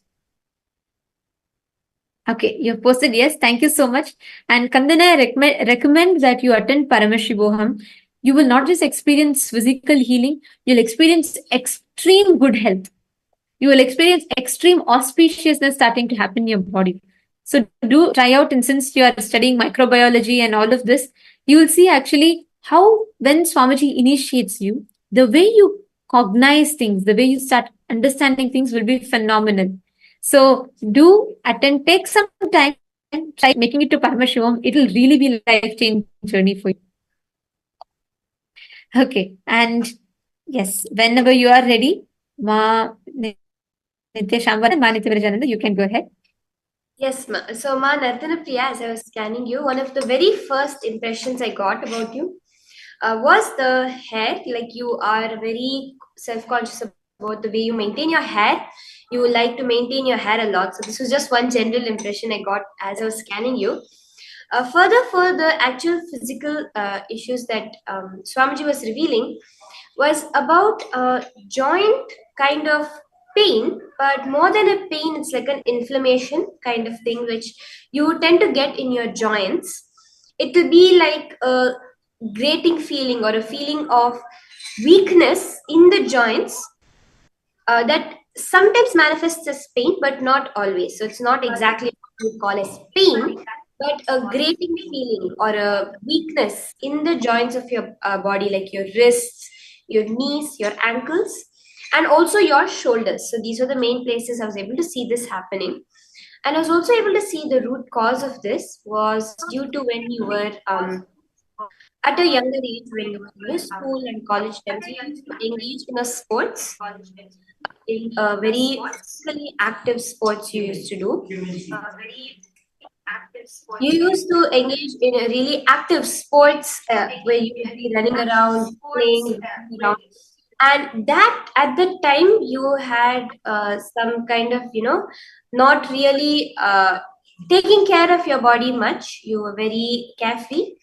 And at that time, because of the sports that you used to do and the not taking care of whatever effects happen, like if you would fall or if you would sprain yourself, you wouldn't really attend to it. You would just go ahead and continue after it was just healed a bit. And that has caused some kind of weakness in the joints. The fluid that is generally there between your joints got exhausted out, or how to say, it's no longer as strong as it used to be. So because of which that's why you feel the weakness in your joints periodically. That was one thing I was able to see, Ma. And the other thing I was also able to see was posture that you have been maintaining is not very good for you. The kind of seats you sit on tends to make your lower back bend. So it's not more of your shoulders and upper back. You actually have good posture there. But in your lower back, you tend to slouch a lot when you sit. This was one issue that right now it's not troubling you, but furthermore, as it continues, if the posture continues to remain like that, there will be some issues you will face in your back, continued weakness. But overall, Ma, like in your daily life, there's no major sickness or major health issue that Swamiji revealed to me. The solution, Swamiji very beautifully said, was actually a lot of these problems in your body, even the other symptoms you may be experiencing in your life, is caused due to the parasites within your stomach, the bacteria, which is there inside your stomach for the eating habits, the various things that have happened in the past. After coming to Swamiji, actually, you have had such breakthrough in the health dimension. But from the past, some bacteria related issues inside your stomach imbalance. To solve that, Swamiji revealed that you should be taking about a teaspoon of castor oil every morning on an empty stomach. And this just 1 teaspoon of castor oil every morning will actually heal, whether it is the joint issues you're facing, even your back posture. For that, Swamiji revealed sitting in Padmasana, getting to the habit of sitting in the Padmasana, where you keep both your feet on the opposite thighs, and that actually building that habit. So starting with 5 minutes, 10 minutes, up to 42 minutes, comfortably sitting in Padmasana is what will really help you a lot in your life. So this is exactly what Swamiji revealed. Do share, Ma, if you're able to relate with these scans and revelations by Swamiji.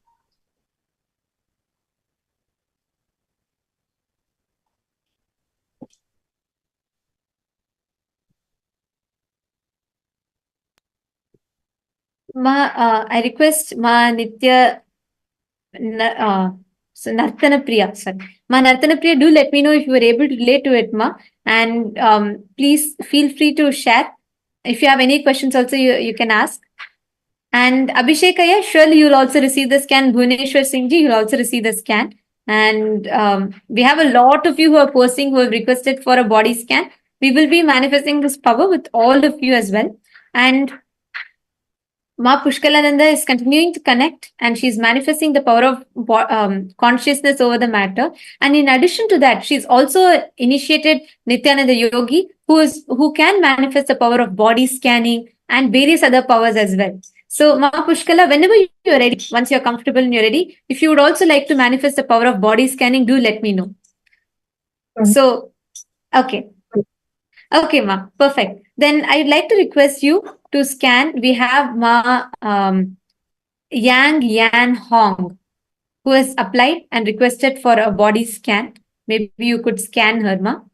Yes. And Ma Nitya Shambhavananda, I request you to scan Abhishek Ji from Paramashivoham Level-1, who has joined. He's here for the first time. So please, you could scan him next. And Ma Nitya Virajananda, would you like to go ahead and scan? Would you like to go ahead and share what you saw? And meanwhile, Bhuneshwar Ji, I'll be scanning you now.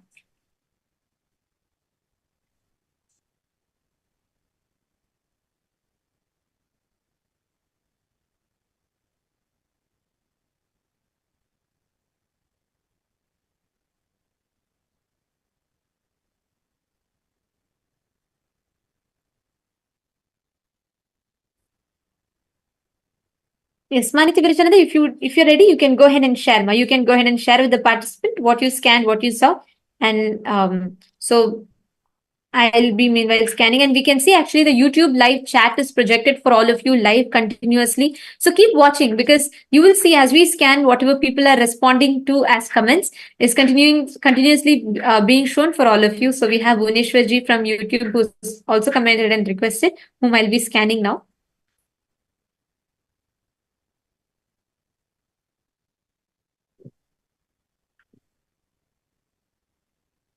Paramashivoham. Om Nithyananda. Paramashivoham. Om Nithyananda. Paramashivoham. Om Nithyananda.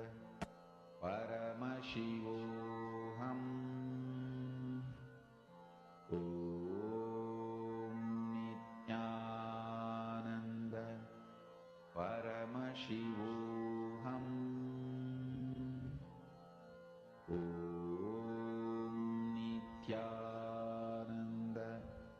Paramashivoham. Om Nithyananda. Paramashivoham. Om Nithyananda.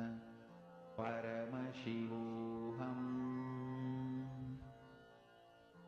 Om Nithyananda. Paramashivoham.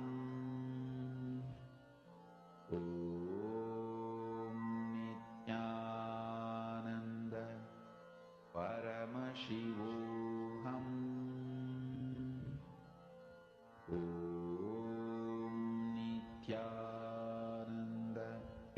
Paramashivoham. Okay, Bhuvneshwar, yeah, I'd like to share what I scanned.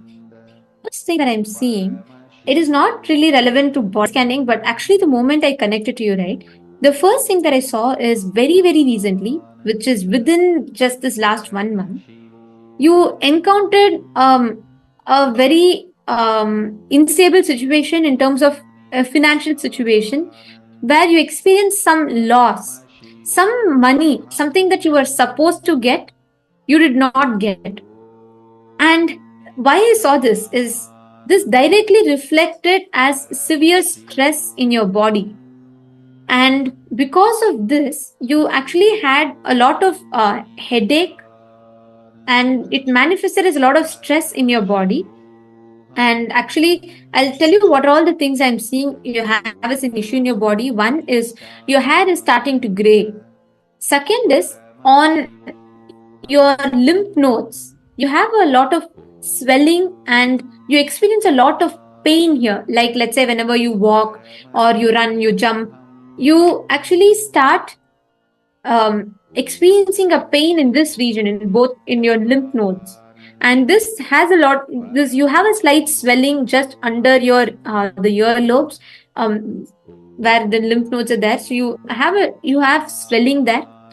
Actually, one main reason I'm seeing is there's a lot of collection of mucus in your body, which is causing a lot of discomfort.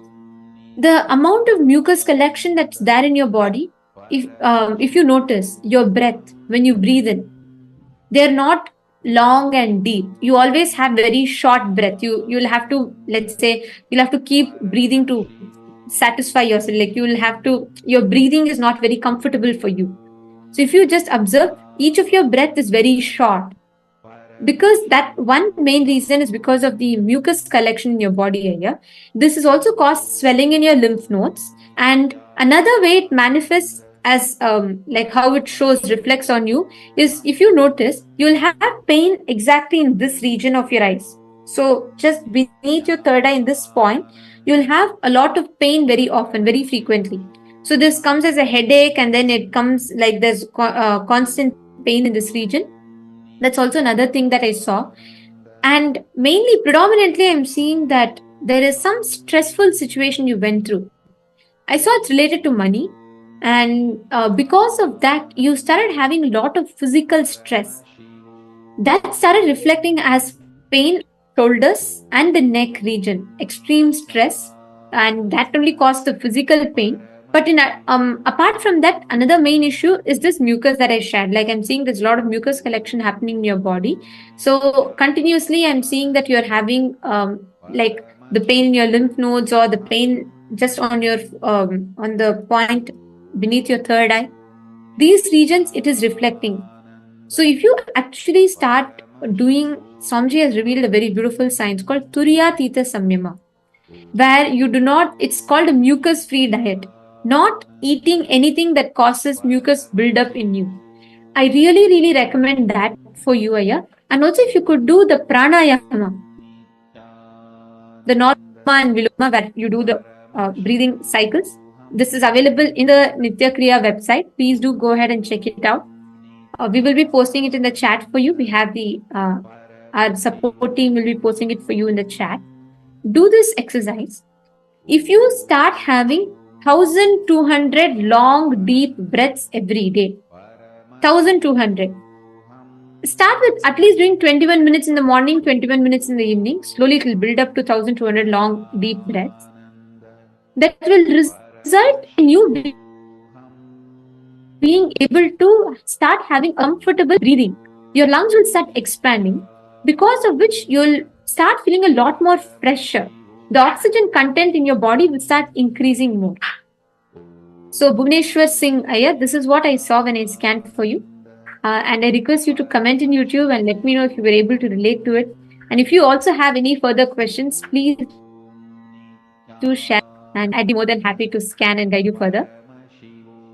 And yes, any one of you that are ready? So I can go ahead and I can share the scan that I did for my yang. So for my yang, yes, thank you, Ma. So my yang, what the third eye revealed for you is that mainly there are several different main issues in the physical bodies that is there, and it's actually directly tied into your lifestyle. So number one, I see that there is like, you're constantly breaking out. Like there's you have tried different things, but your face tends to break out a lot. And another thing I saw instantly was that you also get like a lot of personal constipation that happens, but also like UTI, like there is some like urinary infection that happens. So what I saw, Mike, is that the lifestyle that you're living, there seems to be like a lot of anxiety that comes up because everything you do is based on time management. Like when things don't work out, or when you have very little time to complete a project, or even your family duties, what you have to do, you're not able to organize. You struggle with organizing yourself. So when you don't have the time, you actually end up eating a lot of salty food, and you also end up eating things that's just not healthy for you. So there's some like salty and oily food that's also there. That is what is causing the imbalance in you, and why the infection is happening in the in your urinary tract infection is happening. So I just saw, Ma, that actually if you take up yoga, it will help you tremendously. It will very much help you, because first and foremost, see, what's happening is that when you get into the anxiety state, instantly you will experience like not knowing what to do.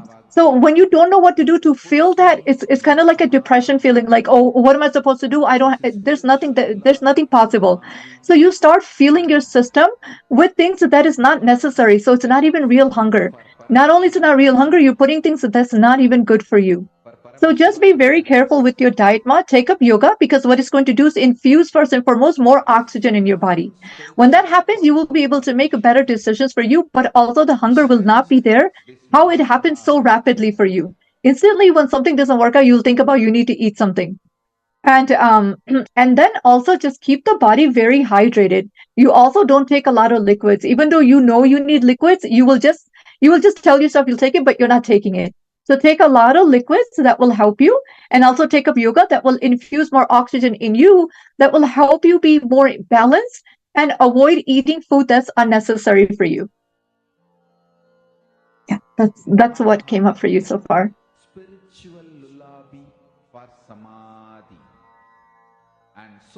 Yes.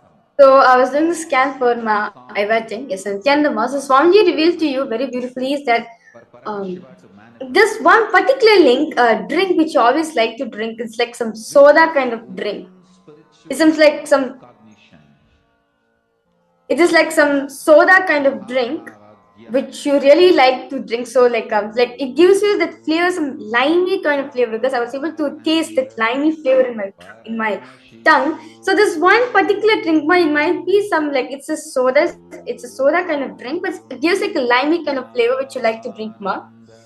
And also and one thing, mom, because you are consuming so much of that, actually you started feeling like intense sore throat happening in your like I was able to see your throat region. There's so much of mucus, like the walls of the throat. I'm able to see so much of mucus was there in that, and also one also Swamiji showed very beautifully, mom, Eva Chen, that um you the kind of food which you like ma you like the taste of like a bit vinegar kind of taste, like you like to add some vinegar and like some savory kind of taste you like to enjoy a lot.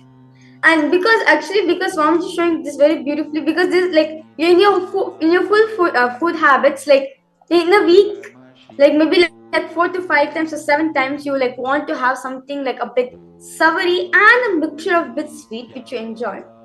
So this is the food habits that Swamiji showed you. Apart from which, Swamiji also showed you they're experiencing intense knee pain. Basically, like people just sit down for hours in like sitting in one position. Like for example, like when you sit in the sukhasana, or when you normally when you're sitting on the ground, you're not able to sit. Immediately after like, few minutes, your knee starts hurting, and you get a lots of discomfortability, especially sitting on the ground. And the second thing also, Swamiji also showing that you are also facing like some problem related to your blood. One thing that Swamiji showed very clearly, like there is no proper blood flows experiencing, due to which also you look a bit pale. Also you've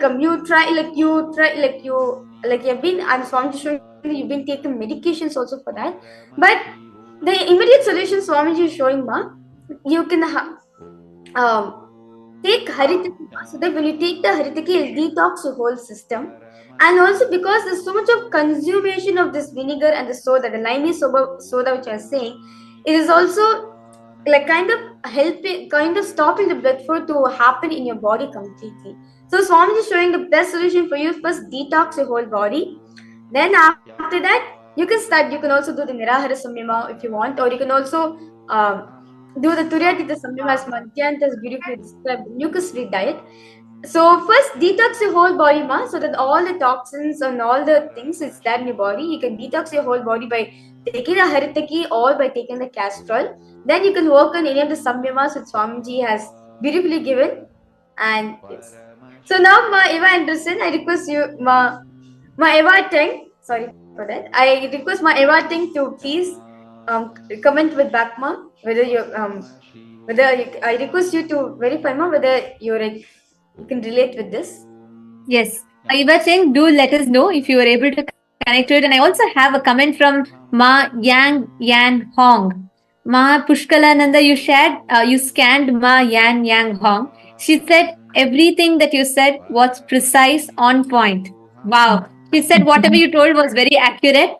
And actually, Ma Yan Yang Hong, Ma Pushkala is also was also another participant like you. She also got initiated from Swamiji, and you can see how she has manifested. You will be able to manifest this same power by the end of the program. I see so many of them have posted it's a thrilling experience. Abhishek ji has also posted it was a thrilling experience for him to see the power manifestation.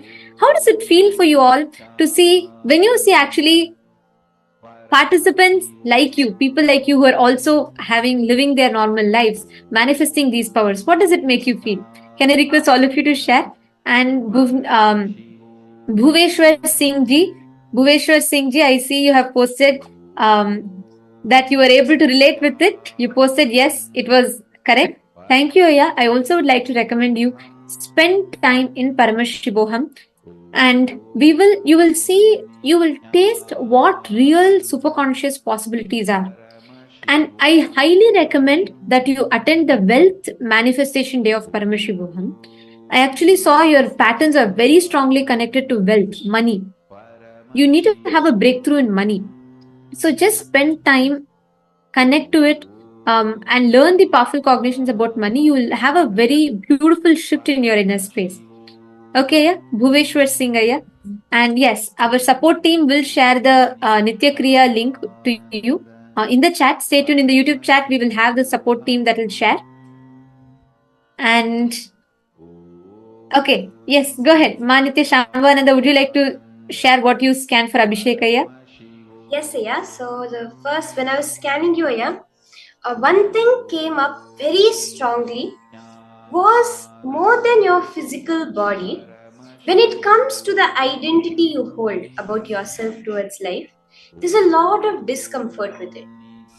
So from the time you started your public life, your career life, the whole identity you have built for yourself, at that time it was for a purpose, but now you feel very uncomfortable and you do not relate with that identity that you had created around yourself. So more than the body, first this was what had appeared in the third eye, what Swamiji had revealed was a kind of discomfort with the identity you have created for yourself in the public life, in your public life, versus who you now feel you are. So you have matured. It's at that time it was created for you for a certain purpose, but now the feeling has come within that you're not able to relate to it, yet you feel bound by it. You do not know how to let go or change that identity which you have created. So this was one thing which came very strongly, which is causing yourself to you're feeling discomfort about even your physical looks. Due to this, it's not actually that there's something wrong with the way you look or there's something different about that. You've not heard any comments about it or anything like that. It is just that the incompletion you have started to feel about the identity you created for yourself is causing you to feel incomplete with the way you look itself, and that is causing you to withdraw from life. You are feeling a lethargy, or when people feel like they're not able to get out of bed. You just feel that kind of a heaviness, like in a way describing elephant is sitting on my chest, this kind of heaviness within you a lot of times, many days in the morning. And this was one thing which very beautifully Swamiji showed. It's nothing to do with your physical body. Physically, you are actually very healthy. And it is mainly due to this incompletion with the identity which you had created, and because of which you are feeling incompletions with your physical looks, especially your face and other parts of your physical look, the way you look and the way you are relating, due to the incompletion that you have decided with the identity you have created about yourself. And for this, Aya, very beautifully Swamiji has given so many techniques, so many processes to complete with our own identity, which will be shared during the various days of the Paramashivoham program. That will help you a lot.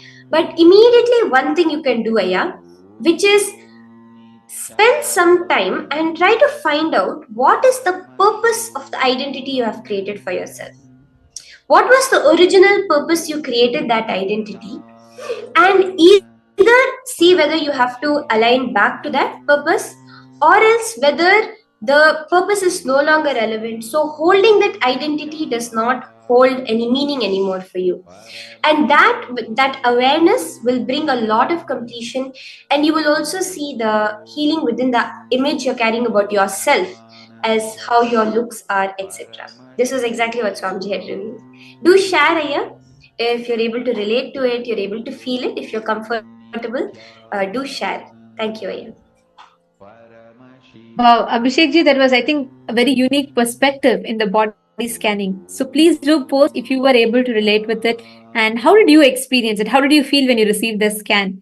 There are a lot of you who have requested the scan, and do not worry, we will do as much as possible, but all those who have previously received the body scan, we request all of you to wait, because in the interest of time, we'll be doing for the people who are experiencing it for the first time.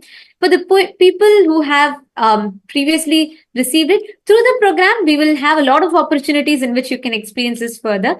And we have Nokiko Liu V from Japan, who's joined us on the YouTube chat. Welcome, Aya. Yes, you have also asked a question regarding this program. This program is for 21 days. It is completely free of cost. It is available for you. You can join, learn all of these signs. We will also do body scanning for you right now. We will actually be manifesting the power of body scanning. We have Manitya Virajananda.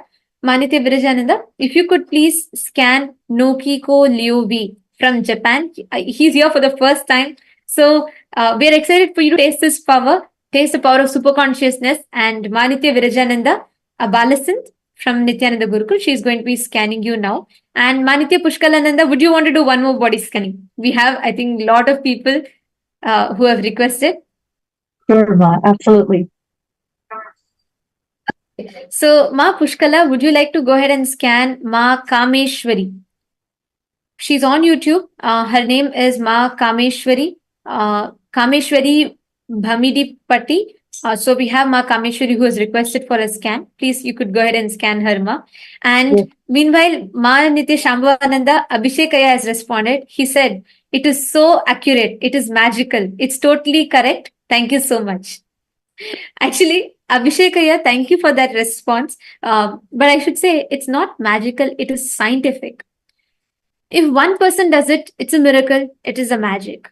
But when it is replicable, it becomes a science. Much to the like of when people do weightlifting, when they have an extremely strong body that can lift a huge amount of weight. It's not magical. It is something that's extraordinary, but it's a science. It's replicable.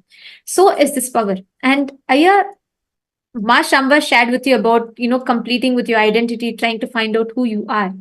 This entire course, Paramashivoham Level 1, will help you uncover these possibilities that you have. So through this program, you're actually going to be tasting this possibility of what exactly you can manifest, how you can taste your higher possibilities, the possibilities of your super consciousness. So thank you for that. Thank you for participating. And I would say you have made the best decision of your life. If you thought magic, there's a lot more for you to experience. You are not just going to be seeing this, you're going to be yourself manifesting this.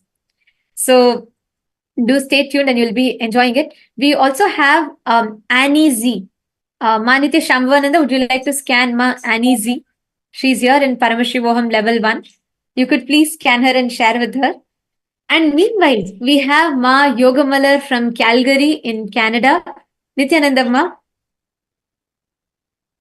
I think there's a lot of body scanning requests, so I had to keep you waiting a little bit. But thank you, Ma. Now, Ma Yogamalar is going to be manifesting the power of being able to move an object without touching it.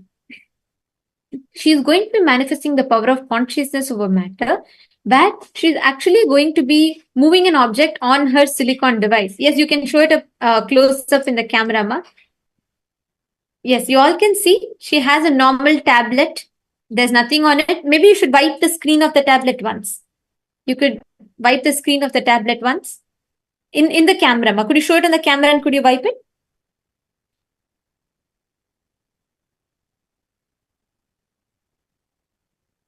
Yes. So it's completely clean. There's nothing on it. There's no glue or anything. And yes, you can place it down, Ma. And what object are you going to be keeping on the tablet? A Rudraksha? Okay. Okay, Ma. Okay, I think you should unmute. My Yogamalar, you're muted, Ma. If you could please unmute.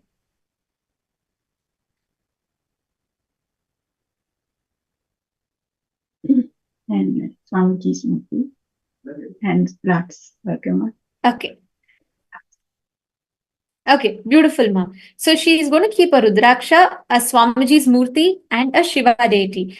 my yoga mandala, before you place objects on the camera, could you bring those objects closer to the camera and show it on the camera that there's no glue, there's no magnet, nothing of sorts on. Yes, also the deities, ma. Yes, you can see it's just a plain normal Shiva deity. And she also has Swamiji's Atma Murti. Yes, you could show the bottom part of it once. It's completely empty and it's plastic, in fact. Okay, ma. Great. Thank you so much, ma. Now, could you keep all of it on your silicone surface on your tablet? And could you focus your camera in such a way that the tablet is visible? Yes. Actually, now you all can see in front of us, she is going to be keeping it on her silicone surface, which means she's not going to be touching. It's a completely flat. You're all going to be seeing it live. She's not going to be putting her hand on it. Okay, she's having Rudrakshas of various different sizes. And she's placed her Shiva deity and she's placed Swamiji.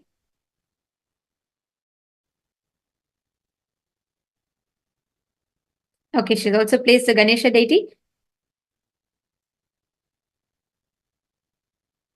And you can keep Swamiji also, ma, since you showed Swamiji's Atmamurti also. Yes. Okay, her tablet is full now and I'm wondering where is the place to move. Okay, ma, go ahead. Start your manifestation. Enjoy, have fun. Let me know once you start. Yes. Are you ready? Yes. Okay. Thank you for your thumbs up. All right. So now that she has begun, she's not going to be touching the deities. She's not going to be touching any of the objects on the tablet without touching it physically. Just through the power of consciousness, we are going to be seeing her move these objects live. You will see on the silicone surface, without the application of external force, just through the power of consciousness alone, these objects will start moving. As she is manifesting, to all those who are waiting to listen to the scan, yes, whenever you're all ready, Ma Nithya Virajananda, Ma Nithya Pushkalananda, and Ma Nithya Shambhananda, whenever you're all ready, you can go ahead and start sharing what you scanned.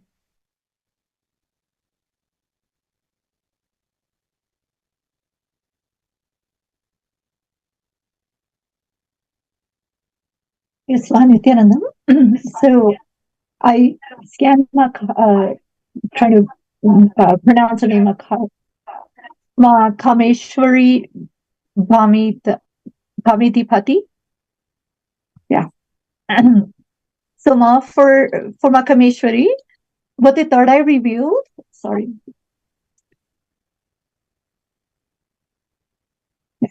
So what the third eye reveals, Ma, is that actually Ma Kameshwari, she has problems sleeping. That was the first thing that came up. She really struggles with her hours of sleeping. She has a, excuse me, she has a hard time figuring out a schedule, but at nighttime, she will be like wide awake. She can't go to sleep. So sometimes that becomes a problem for her during the daytime also, because she's not getting proper sleep. So her schedule, day and night, it's almost like insomnia. But the root cause of that, what I saw was there's a lot of incompletions in the family. There are incompletions that are there directly in the relationship. So particularly with a male figure in her life, and it just shows that she has a lot of like she has some personal problem with this male body figure in her house, and constantly it keeps her worried. So when she's in a constant worry, she's not getting proper sleep. That's the first thing that actually came up for her. That was mainly there. So the solution that came for us is that she really has to go through the completion process because she's avoiding it. So there's some things, it's almost like there's a conflict that is there and she knows that it needs to be resolved, but she's also afraid to take the responsibility to resolve it. So it was more her physical scan was more directly related to the dimension of her relationship, Ma. So what Swamiji showed through the third eye is, Ma, really attend the Paramashivoham program and go through it, because you will see that it will start opening up a lot more different dimensions, a lot of more suppressed emotion that is there. Often she will not, Kameshwari will often actually not speak her emotions. She's so used to suppressing her emotions. There's a lot of incompletions that's getting built up. It is actually jeopardizing her relationship. So it's time to complete it, Ma. So I saw that a lot of the physical issue that's coming up for you is just because you even lost your sleep over it. So just complete with this one relationship that you're having in your life, and you will see that even the sleep will become healthy for you, meaning that it will become normal. That's what came up for you. Okay, so Ma Kameshwari, that was a very detailed scan, and in fact, she's revealed to you the source of the problem. See, one thing very important that I would like to highlight here is if you observe when we're all scanning, it is not just the problem that is revealed, but even the source of the problem. Every detail, every physical ailment manifests from some kind of a distress, incompletion that happens inside of us mentally. So Ma Kameshwari, Ma Pushkala has highlighted why exactly you experience such sleeplessness and what is that exact incompletion that you have. So if you were able to connect to it, if you're able to relate to it, I request you to please share it in the chat, Ma. And to all the viewers that are watching us for the first time, please understand the entire the field of medicine, the entire study of all the medicines and diseases is all based on a cadavers, whether how the organs exist and functions. What medical field is studying, majority of it is based on a cadavers, whether to see how the heart is, how the internal organs are. But body scanning, this power is where using the third eye, actually I'll explain to you what exactly is the science that is happening. If you see Ma Pushkala somewhere in the US, each of them are in different monastery campuses, different places. Ma Pushkala is in her house. Everyone who are receiving the scan, you're all in your respective places. Beyond the barriers of time, space, distance, through the power of third eye, what happens is we will be able to see your body completely, the internal organs, how it is functioning, 3D live. Let me give an example. If I take a cup of coffee and if I take a sip of coffee and I close my eyes, I will actually be able to see how that coffee is passing through my digestive system 3D live. And it is not just I can see in myself, even when I scan you, I'll be able to see the same in you. I'll be able to see how exactly your blood is flowing, how your heart is beating. Every one of us that are scanning are able to see this exact same thing manifesting in you. This is the power that Swamiji has initiated and gifted us with. So as you're all receiving the scan, I also wanted to share with you all, this is the exact thing that you will be able to experience it. And Ma Pushkala, as I was talking to you, Ma Kameshwari has responded saying, Ma, your scan is absolutely true. Wow. How do you all feel? Like, how does it feel, Ma Kameshwari, when you saw she's scanning you, she's somewhere in the US and you were, I think, from India or whichever place that you are from. How was it for you when you received the scan? How did you feel? She has not seen you. Have you known Ma Pushkala before? Have you spoken to her before? Does she know anything about you? She's able to scan precisely. And that is the beauty of this power. It is beyond what logic is. It's beyond what any of us experience. It is beyond all of it. It is purely scientific. And please do share how it was for you. Thank you, Ma Pushkala. Thank you for that beautiful scan. Yes, Manitya Virajananda, would you like to go ahead and scan? Sorry, would you like to go ahead and share what you scanned? Yes. So I was scanning for Nokiko Liu from Japan. So Nithyananda Maya. So what Swamiji showed you very beautifully is that one thing Swamiji showed you love sports. You like, especially like a type of sports where you have to jump and hit, like for example, like tennis, badminton. You like to go for those kinds of sports. Actually, like, you like to be so active and running. But Swami showed very beautifully that lately, Aya, that you fell, especially around your back area, and you fell, and from that, like, you were running and you fell on your back so forcefully because of that you like started experiencing severe lower back pain. Like, you're not able to sit straight comfortably. You just have to use the chair for your support. And also, apart from the Swami also show that you're getting these migraine headaches.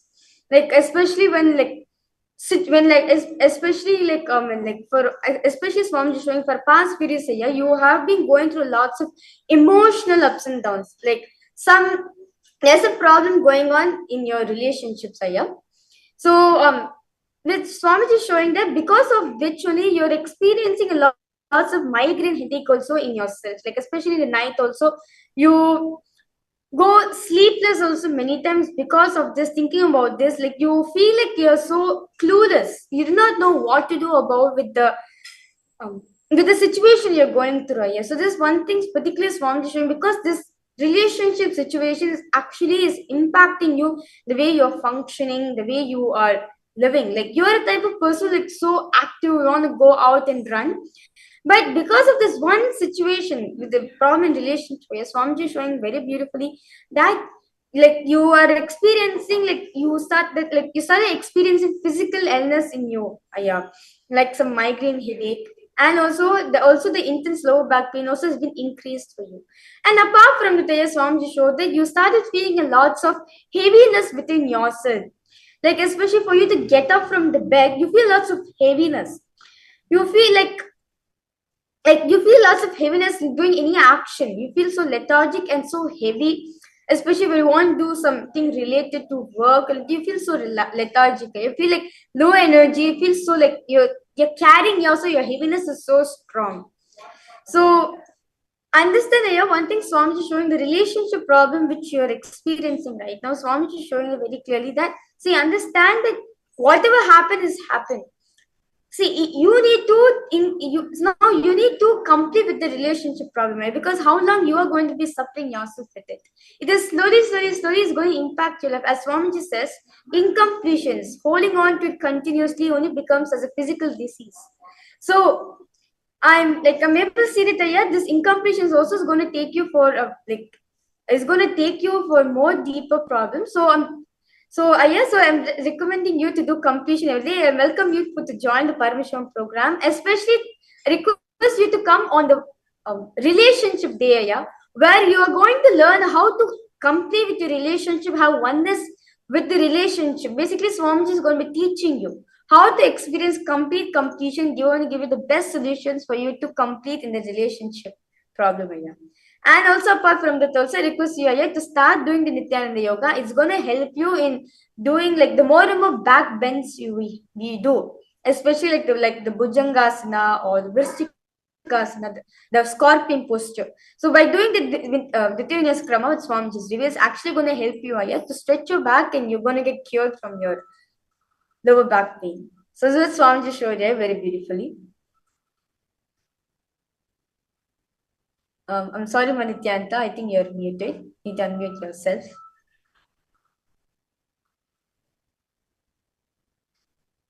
Yes. Thank you, Nokiko Liobe, and hope you enjoyed this scan. Please do share if you are able to relate to it.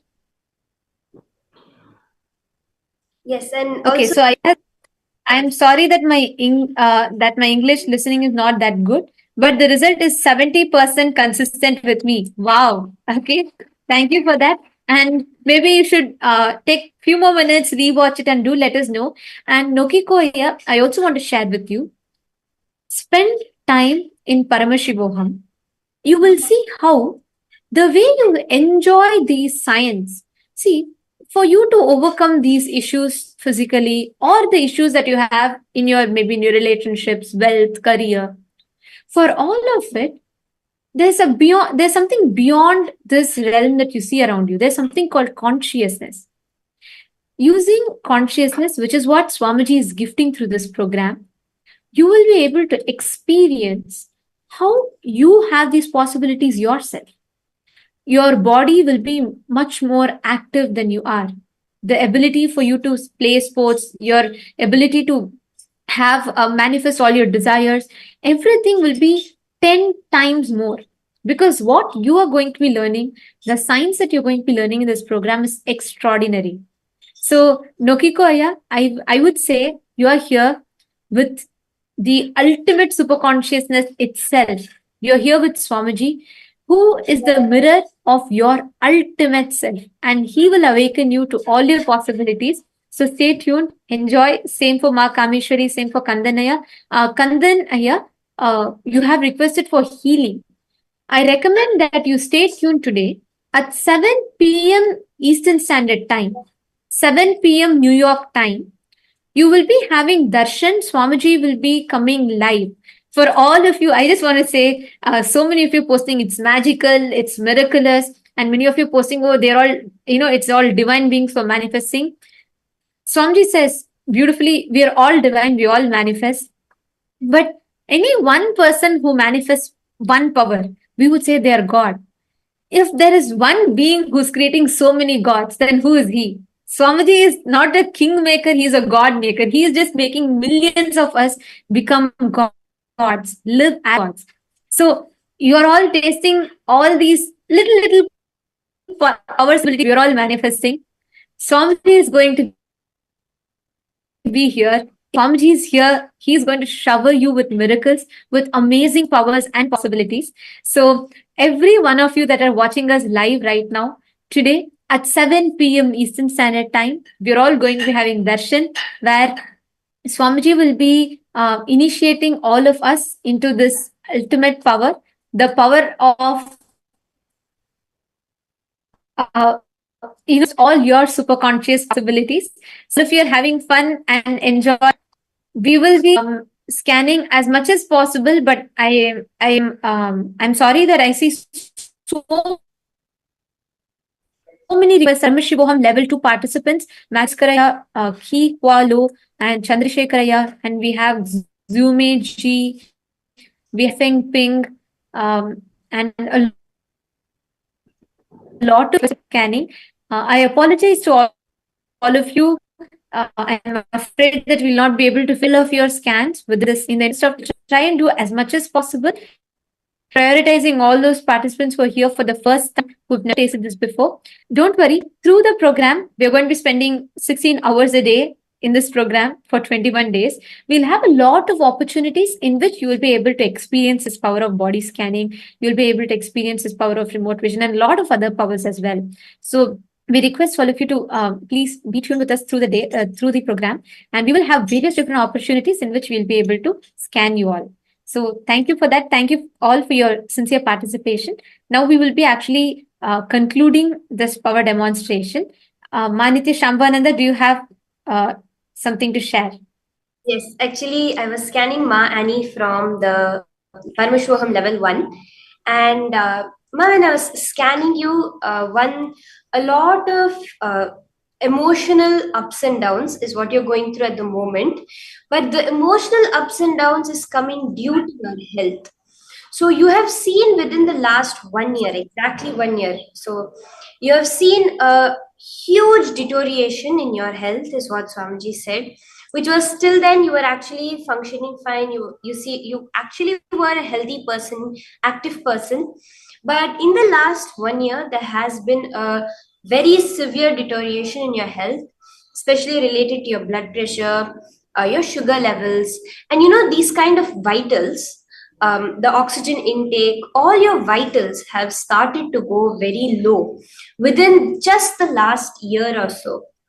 And this was one thing very strongly Swamiji had revealed, that a severe drop in your activism levels, in your excitement levels, in the amount of things you're able to do, even in the variety of food you're able to eat, due to the different issues starting to form. So, like allergy, allergic reactions to certain types of food, increase in your blood pressure, even after a small kind of exertion from your side, lower oxygen intake in general, which causes a lot of fatigue, and your blood sugar levels. It's not that it's high like diabetes or something, it just spikes up and goes down. So this was one thing that Swamiji had revealed, and very beautifully, like very, very clearly, Swamiji showed the source of this was an incident at your workplace where you felt you had made a huge mistake. You felt guilt in your life. So from actually a young there has been a lot of yourself engaging with the guilt emotion within you. The guiltiness, you tend to get guilty very easily and hold on to the guilt. But like 1 year back, exactly when all these health problems started, there was some situation in your workplace which you felt really guilty for.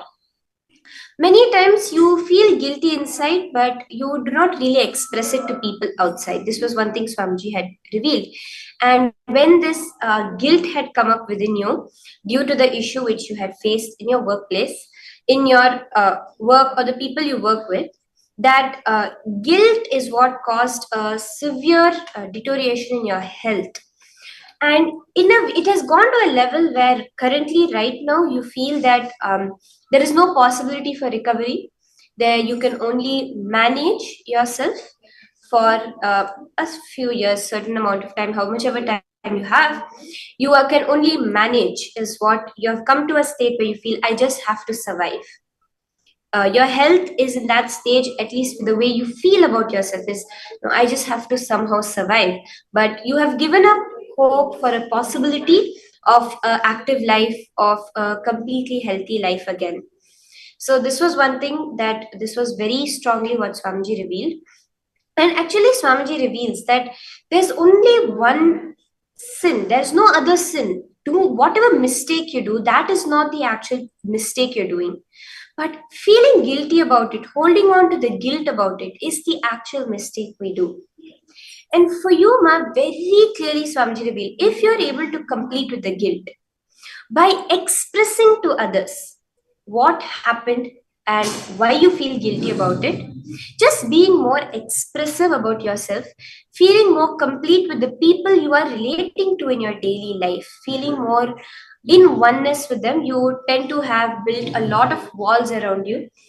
And that coming out of that, engaging with people more and being more free with them, the way you express yourself to them, being in the space of completion. Swamiji has given a very beautiful process called the Timali process.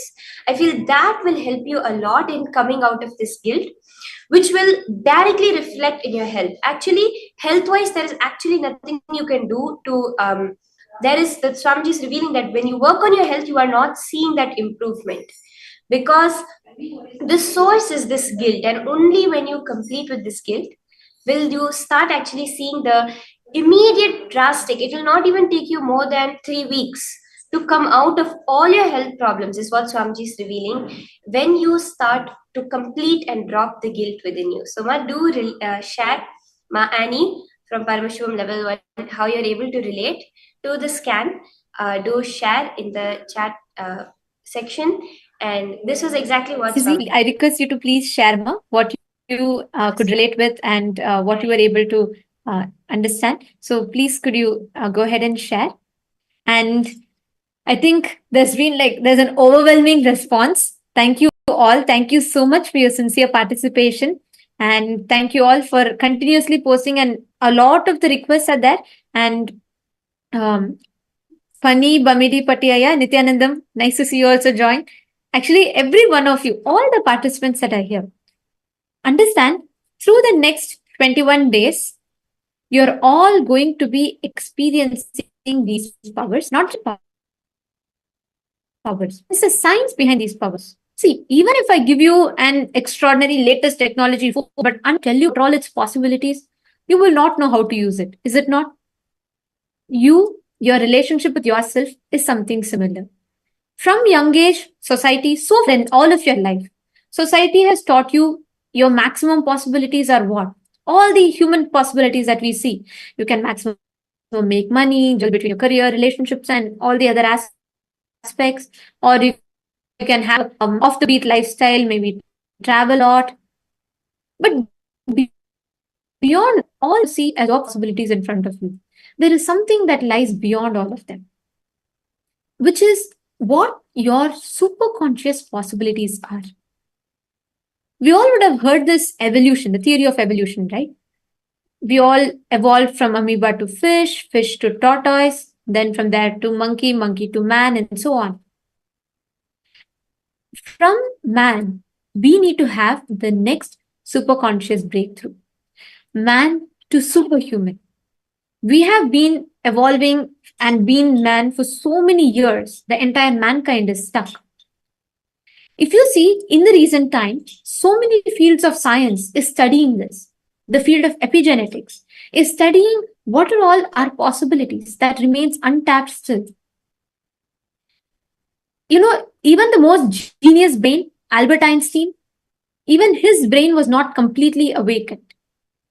Imagine with just the little bit of the brain that we actually access, the possibilities of brain that we actually access, there's so many things that we are discovering.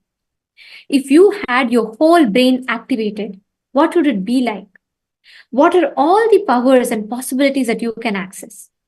That is what you will be learning. Welcome to Paramashivoham. Paramashivoham Level 1, Level 2, and Level 3.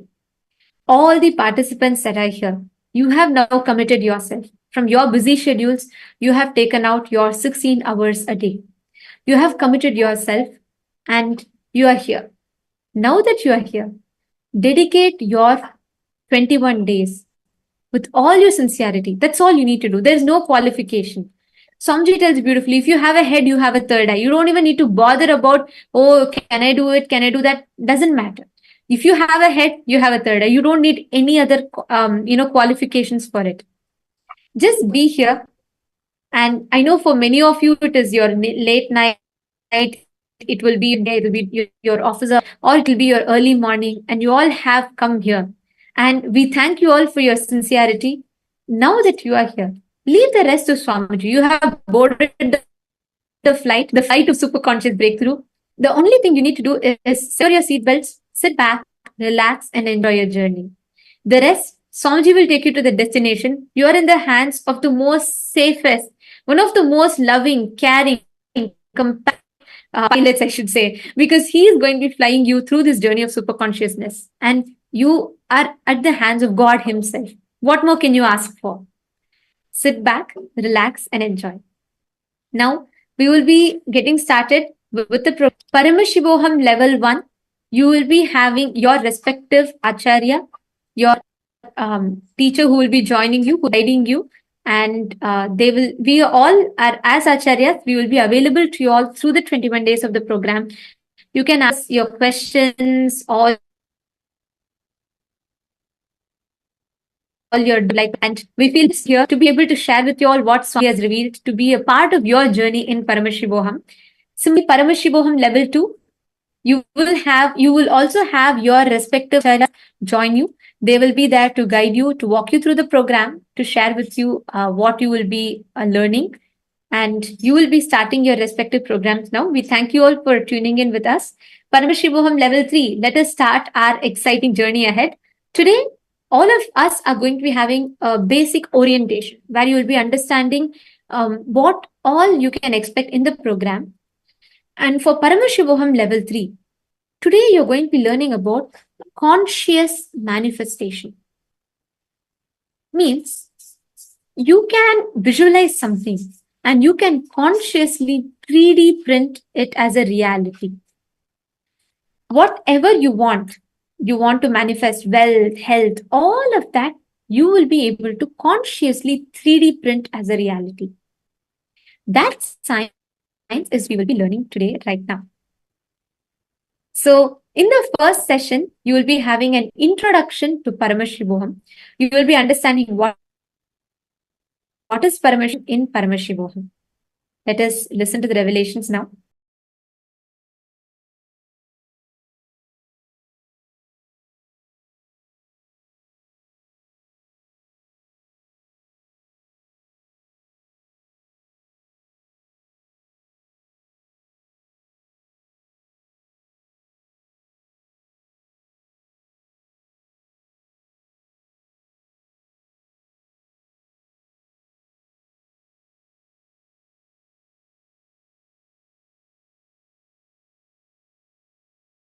Listen. Simple, straight introduction. Listen. Simple, straight introduction. I am Paramashiva. Paramashiva himself is manifesting as Paramavatara in this body, he will do it. He will do the Paramadvaita, ultimate superconscious mutation for all of you,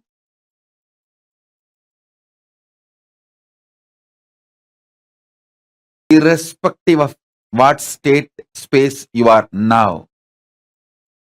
Forget about what state, space you are now. All that does not matter. You may be overflowing with gratitude, love, devotion, or you may be just sitting, fighting with yourself, ready to fight with me,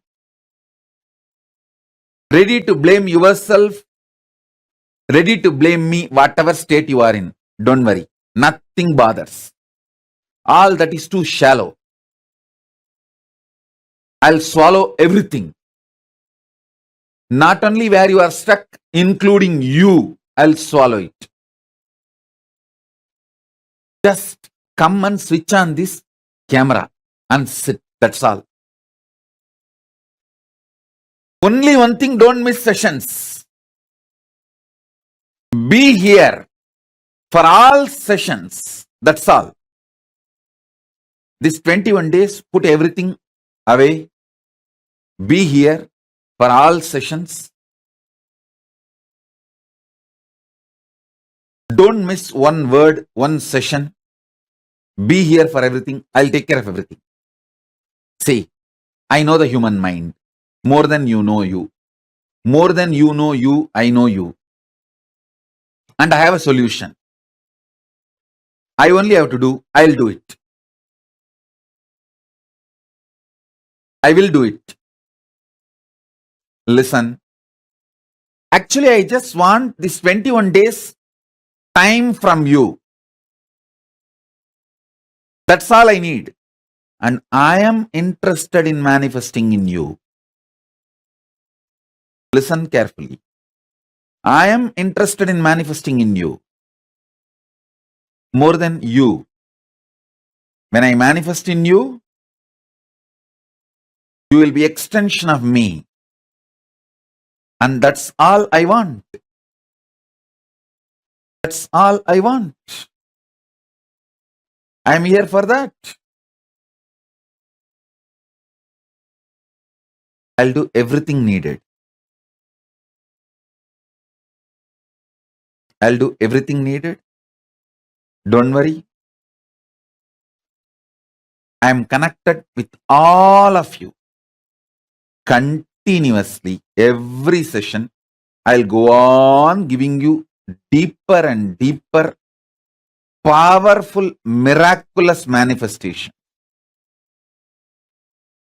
Now, this first session, I'm going to bring completion with everything, your whole past. Listen.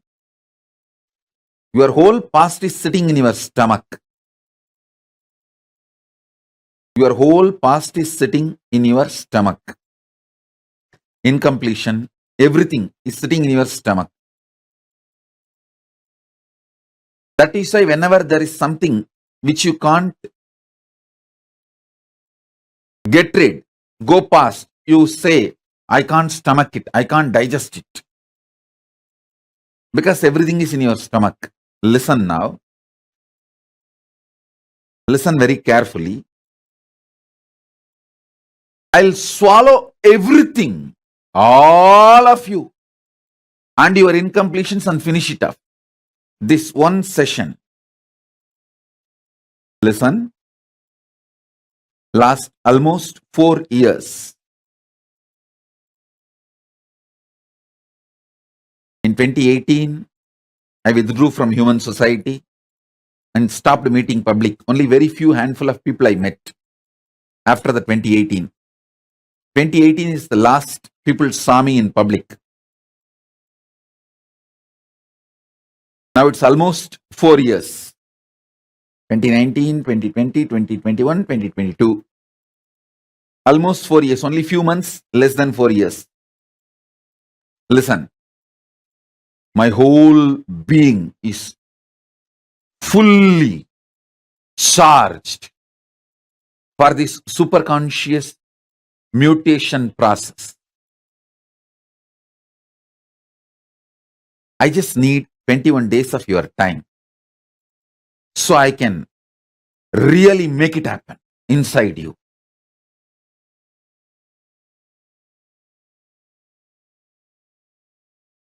Paramashiva's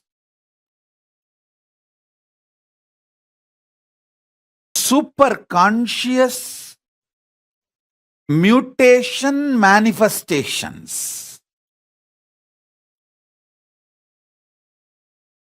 When he superconsciously mutated, his manifestations,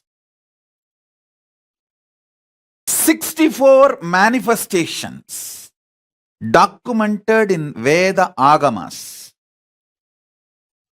which he himself describes. Manifesting all of them in you is the complete manifestation of Paramadvaita. Listen. Paramashiva's own superconscious mutation manifestations, 64 manifestations he himself describes in Vedagamas. Lingamurti, Lingodbhavamurti, Sadashivamurti, Mahasadashivamurti, Umamaheshwaramurti, Sukhasanamurti, Umeshamurti, Somasgandhamurti, Vrishabhantikamurti, Natarajamurti, Dakshinamurti, Mahakalabhairavamurti. His own 64 superconscious mutation manifestations, initiating all of you into this, making all of you manifest this 64. It's the message from Paramashiva directly from KAILASA. Listen. Kalyana Sundara, Gangadhara, all these are 64 forms of Paramashiva. Ardhanarishwara. Listen carefully. First time ever I am initiating people into this. First time ever I am initiating people into the superconscious mutation manifestations of Paramashiva, all the 64. See, separately I initiated people in Dakshinamurti manifestation. Separately I initiated people in Kalabhairava manifestation. Separately I initiated people in Nataraja manifestation. Separately I have also initiated people in Lingamurti manifestation. Like different individual manifestations of Paramashiva I have initiated, like Lingodbhava Darshan. Through that Lingodbhava Murti initiation I have done. But first time all the 64 initiation into superconscious mutation manifestations of Paramashiva. All the 64 manifestations. Like Gajasamhara Murti is one manifestation. Tripurantaka Murti, Sandhya Nritta Murti, Gangadhara Murti, Jwarabhagnamurti. Each of these manifestations, Kshetrabalamurti, Kalantakamurti, Bhikshadanamurti, Pasubadamurti, Varahasamharamurti, Brahmasiraschetamurti, Gauri Leela Samanvitamurti, Ekabadamurti, Jvalantara Vadamurti, Agorastramurti, Vatugamurti, Lagulishwaramurti, Gurumurti, Tripada Trimurti, Gajantigamurti, Kiratamurti, Veerabhadramurti, Abattuttaranamurti, Kamadahanamurti, Matsyasamharamurti, Raktabhikshapradhanamurti. All these are various superconscious mutation manifestations of Paramashiva.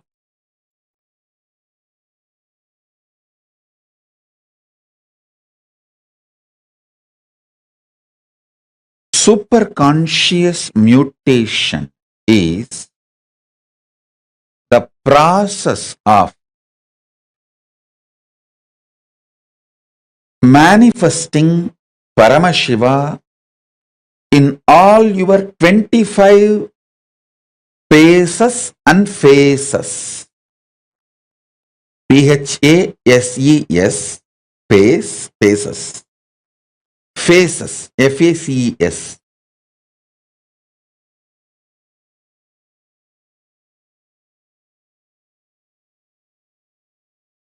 All of us have 25 different dimensions which functions spontaneously, simultaneously, without getting confused with each other. Listen. Your ability to put your body in autopilot mode, like your heart beating itself, blood purifying itself, liver functioning itself, digestion happening on its own, logical thinking, cognizing happening on its own, emotional processing of how you feel about others and yourself and situation, the emotional cognitions happening on its own. If you just look, 25 different dimensions of you is independently functioning spontaneously, simultaneously, synergetically. So understand, your logic, which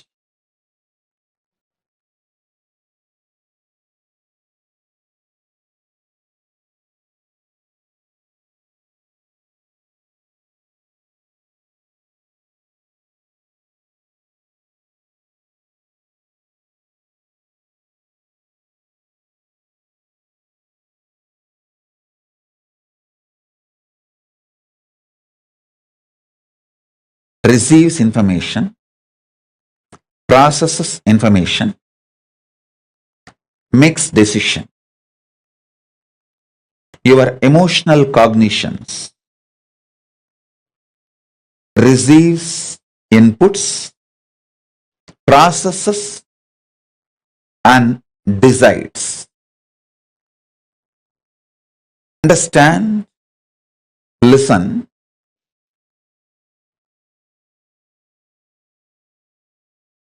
Your core cognition, how it projects itself to others and how it feels about itself and how it is. All these 25 different dimensions of you getting superconscious mutation.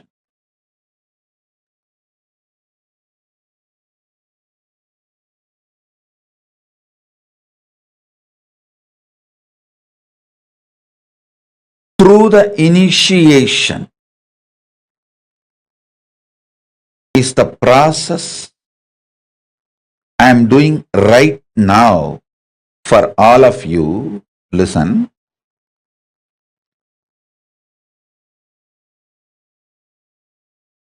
Visualize the 25 face of Paramashiva.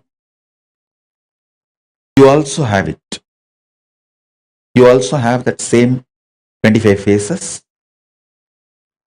Different face of you is each of that face. So understand, all the 25 faces of Paramashiva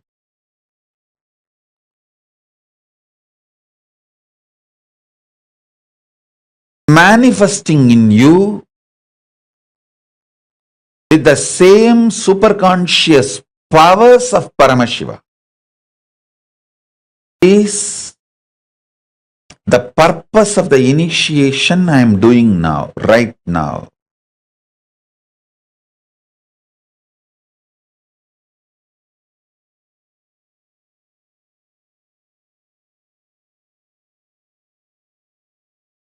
So many people messaged, oh, Paramashivoham Level 3, this program is nothing compared to the earlier.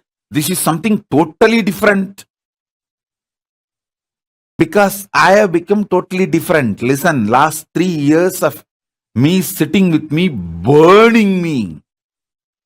The kind of the ferociousness, intensity.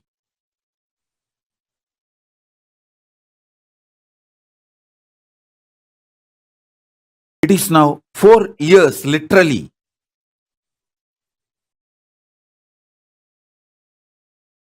Whole body is like intense, ferocious energy.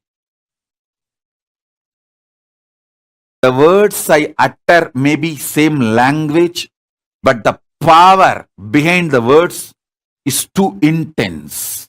It's like a Brahmastra.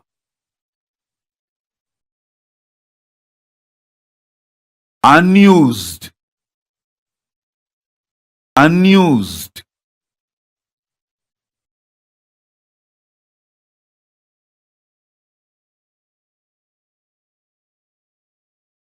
It's like Brahmastra.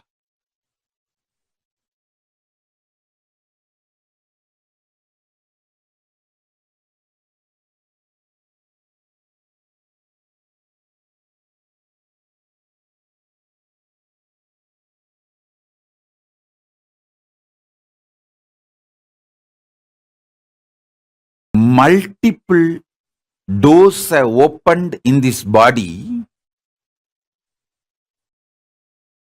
during this 4 years, especially last 3 years.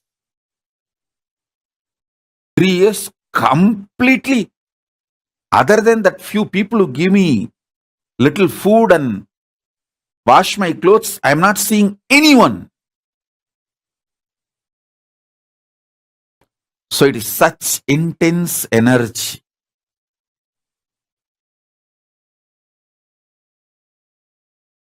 Earlier, if every word is like an astra, weapon, now it is like a Brahmastra. If earlier my words, my initiations were like a nuclear power, now it is like a strong nuclear power.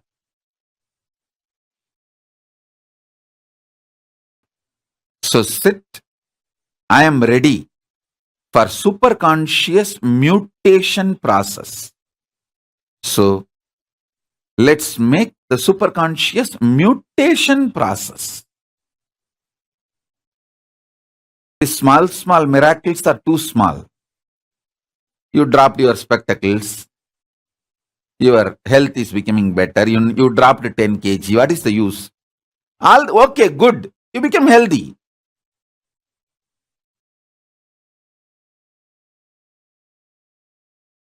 But what I am looking at is me raising you.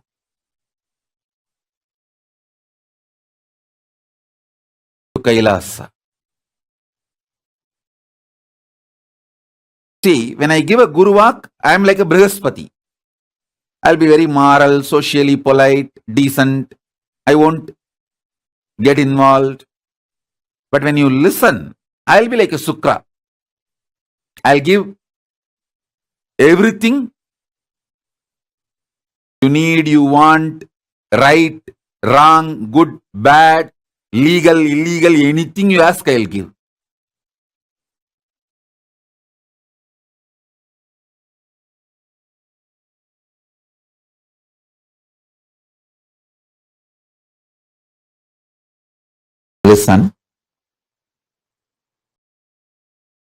Listen to this very carefully. Paramashivoham is a direct gift from Paramashiva. It's a direct gift from Paramashiva. It is a gift from Paramashiva. I tell you, even though today I opened it up to all the inner awakening participants, Paramashiva knows how to filter people only very few were even able to come and sit here. Be very clear. Many times people blame, oh, I'm not able to manifest money, oh, I don't have money, all that. Now all of you should know,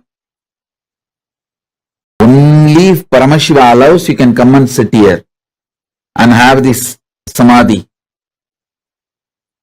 Nothing stops other than your will persistence.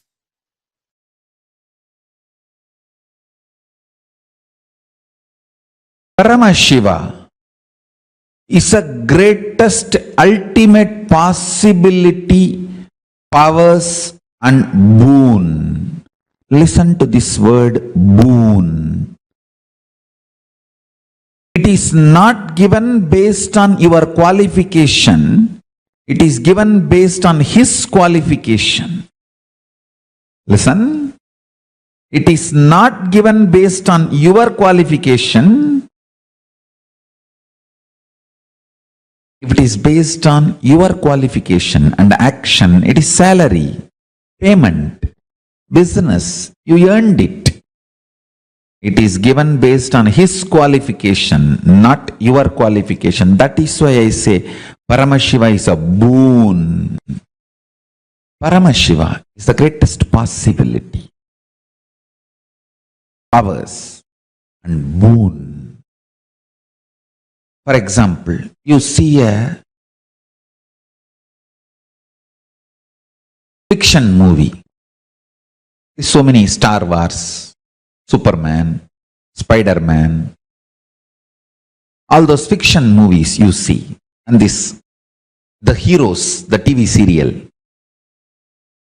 about these conscious mutants, and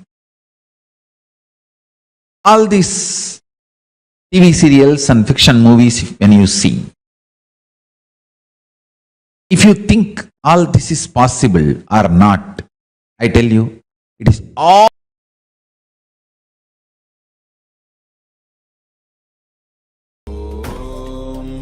Nithyananda Paramashivoham Nithyananda Paramashivoham Nithyananda Paramashivoham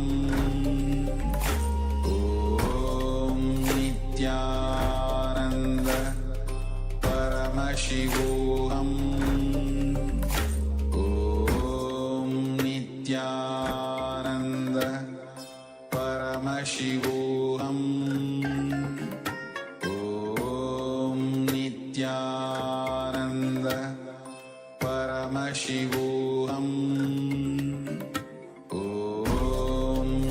Nithyananda Paramashivoham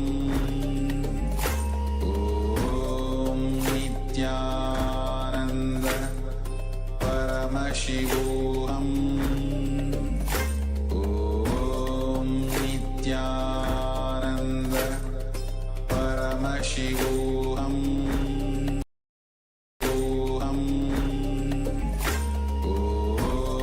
Nithyananda Paramashivoham Om. We had the introduction to Paramashivoham by the Supreme Pontiff of Hinduism himself. Let us now retrace, recap, internalize, and analyze the truths that have been revealed by him. Internalization is one of the fundamental principles that will lead us to greater understandings.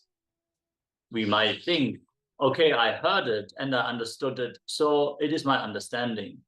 But no, since we are already carrying certain ideas about reality, we have to apply the knowledge that we receive to our thinking patterns. Only then they will become our own. Otherwise, they will just be stored like some folder on your computer that you don't visit at all. You might have some data there, but after some time, you will not even remember what all is in that folder. So let us recap. Let us follow back how to relate with the living manifestation of Paramashiva, the Supreme Pontiff of Hinduism.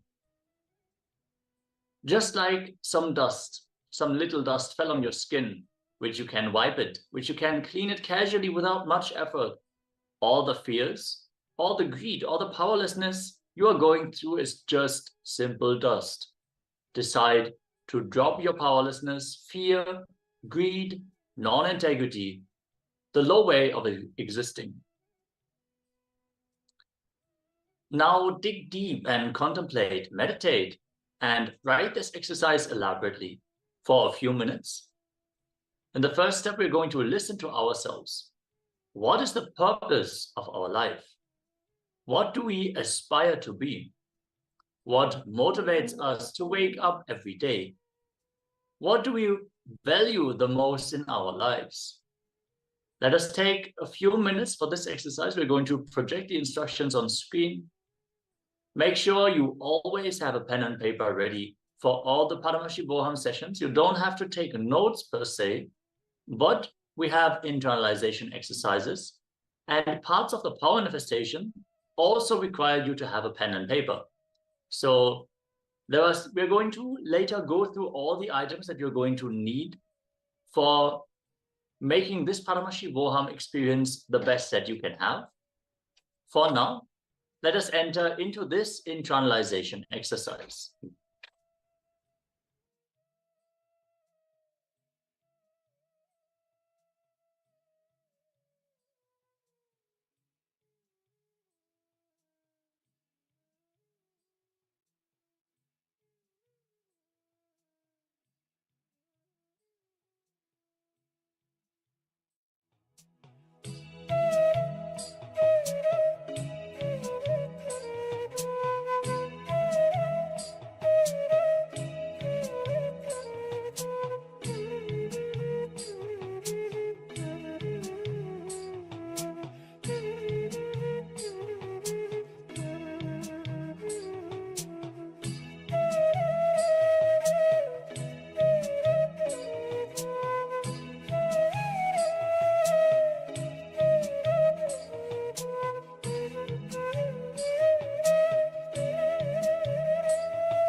Sorry for the technical glitch. Let us now move to the next step, the next exercise. Your journey to Paramashivoham. When do you think the seeking for superconscious breakthrough awakened in you? How did you come to know about the Supreme Pontiff of Hinduism, Nithyananda Paramashivoham? And what made you come for the program? Pen these things down. Let us bring clarity into the context of our seeking. What sparked this journey? And what do we expect? Let us now pen this down for a few minutes.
Yes, now let's move on to the next step.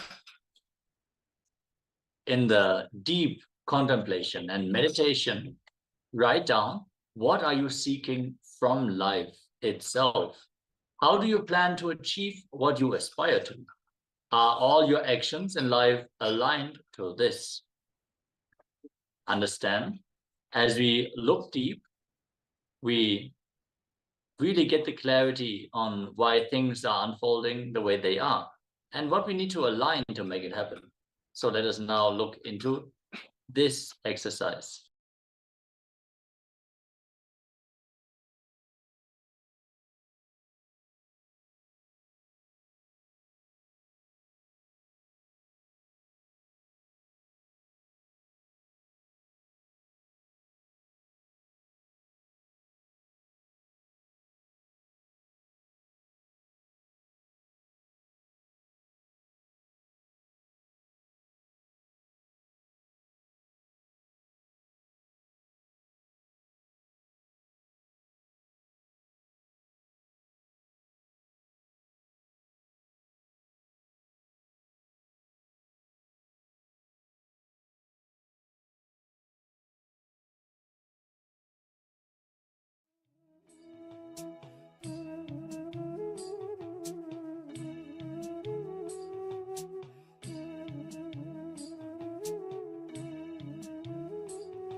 Yes.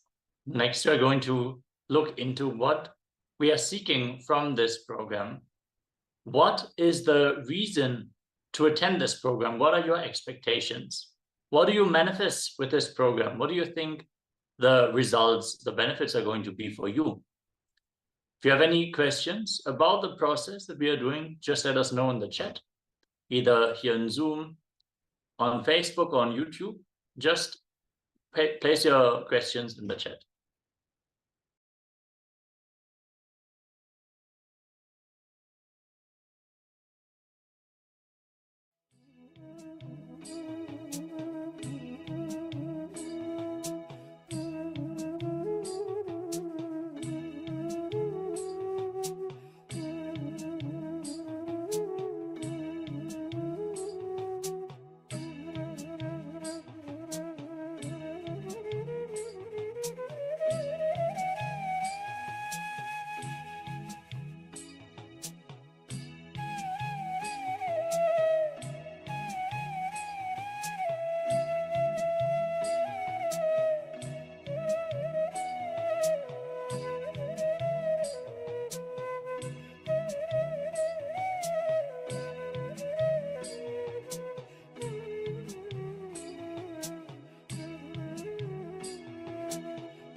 Yes. Now that we gain the clarity about the reasons why we are here, what we are doing, what do we aspire for, and whether we are actually integrated to that, let us now move on further into the introduction for this season of Paramashivoham, how to best prepare yourself to get the best benefits from this program and realize these things that you have just taken the time to pen down. The first tip is to be present for all 21 days and be involved. When a participant sits in the breathing space of the avatar, who is established in the highest visualization, they draw in his knowledge and wisdom beyond the dimension of words. Non-verbal understanding as well as verbal instruction is transmitted. The act of sitting is named as a physical happening, but what takes place spiritually is beyond words. Do not miss this experience. We are blessed with this opportunity, as every moment the Master's experience is there for the full 21 days. Don't miss it. Do every exercise. You are not being ranked here. These are designed by the Supreme Pontiff of Hinduism to guide you to your breakthrough.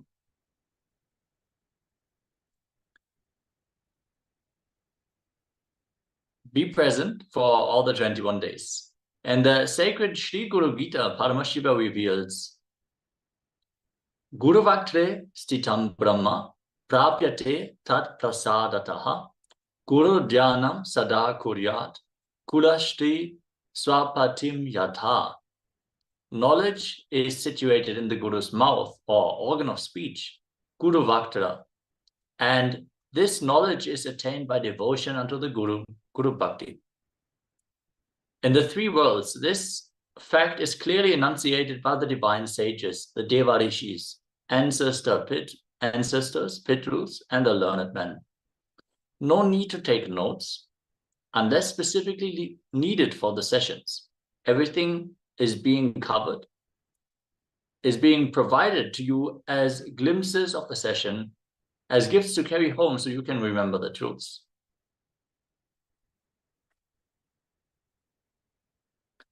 As we covered before, the internalization exercises are going to deepen the experience. If you just consume knowledge and you don't involve with it, it's not going to stay with you forever. The moment you apply the newly gained information to your already existing thinking patterns, your habits, the mode in which you are in, you will just feel, yes, this is a possibility for me, and I can choose now to manifest this as my existence.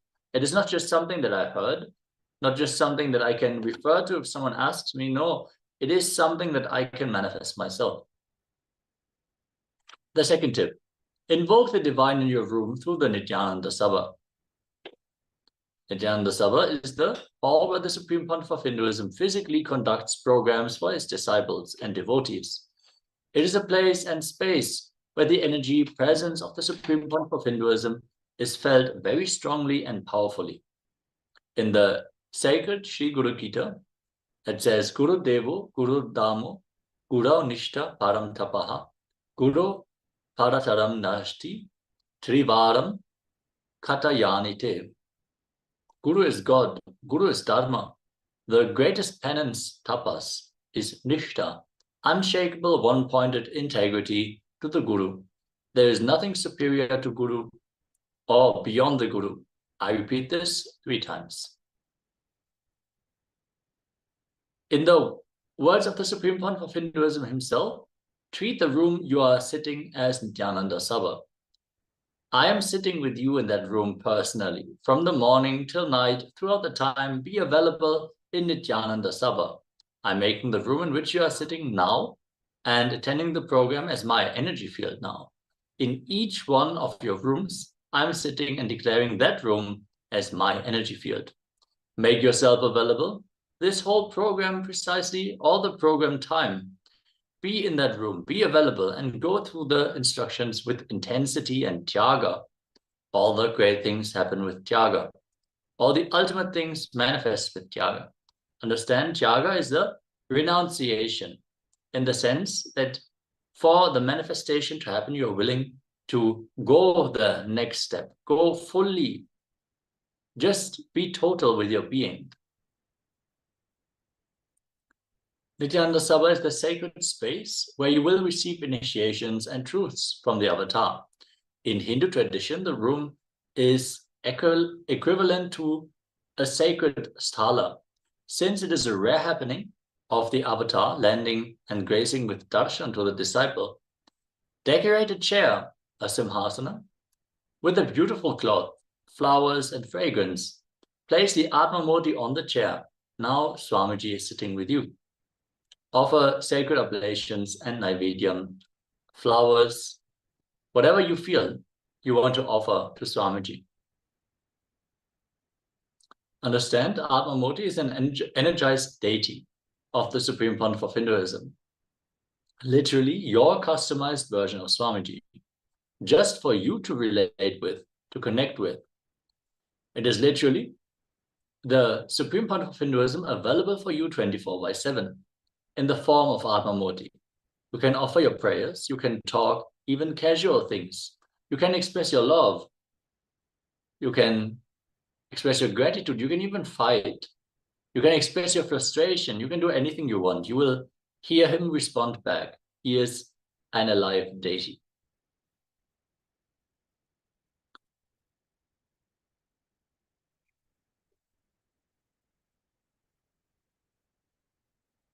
How to sit for the sessions? Just relax from your identity. This is such a great opportunity to sit, to experience Upanishad from the very source of Vedic tradition, from the very root. This science is over 60,000 years old. So all you need to do is only one thing, relaxing from your identity.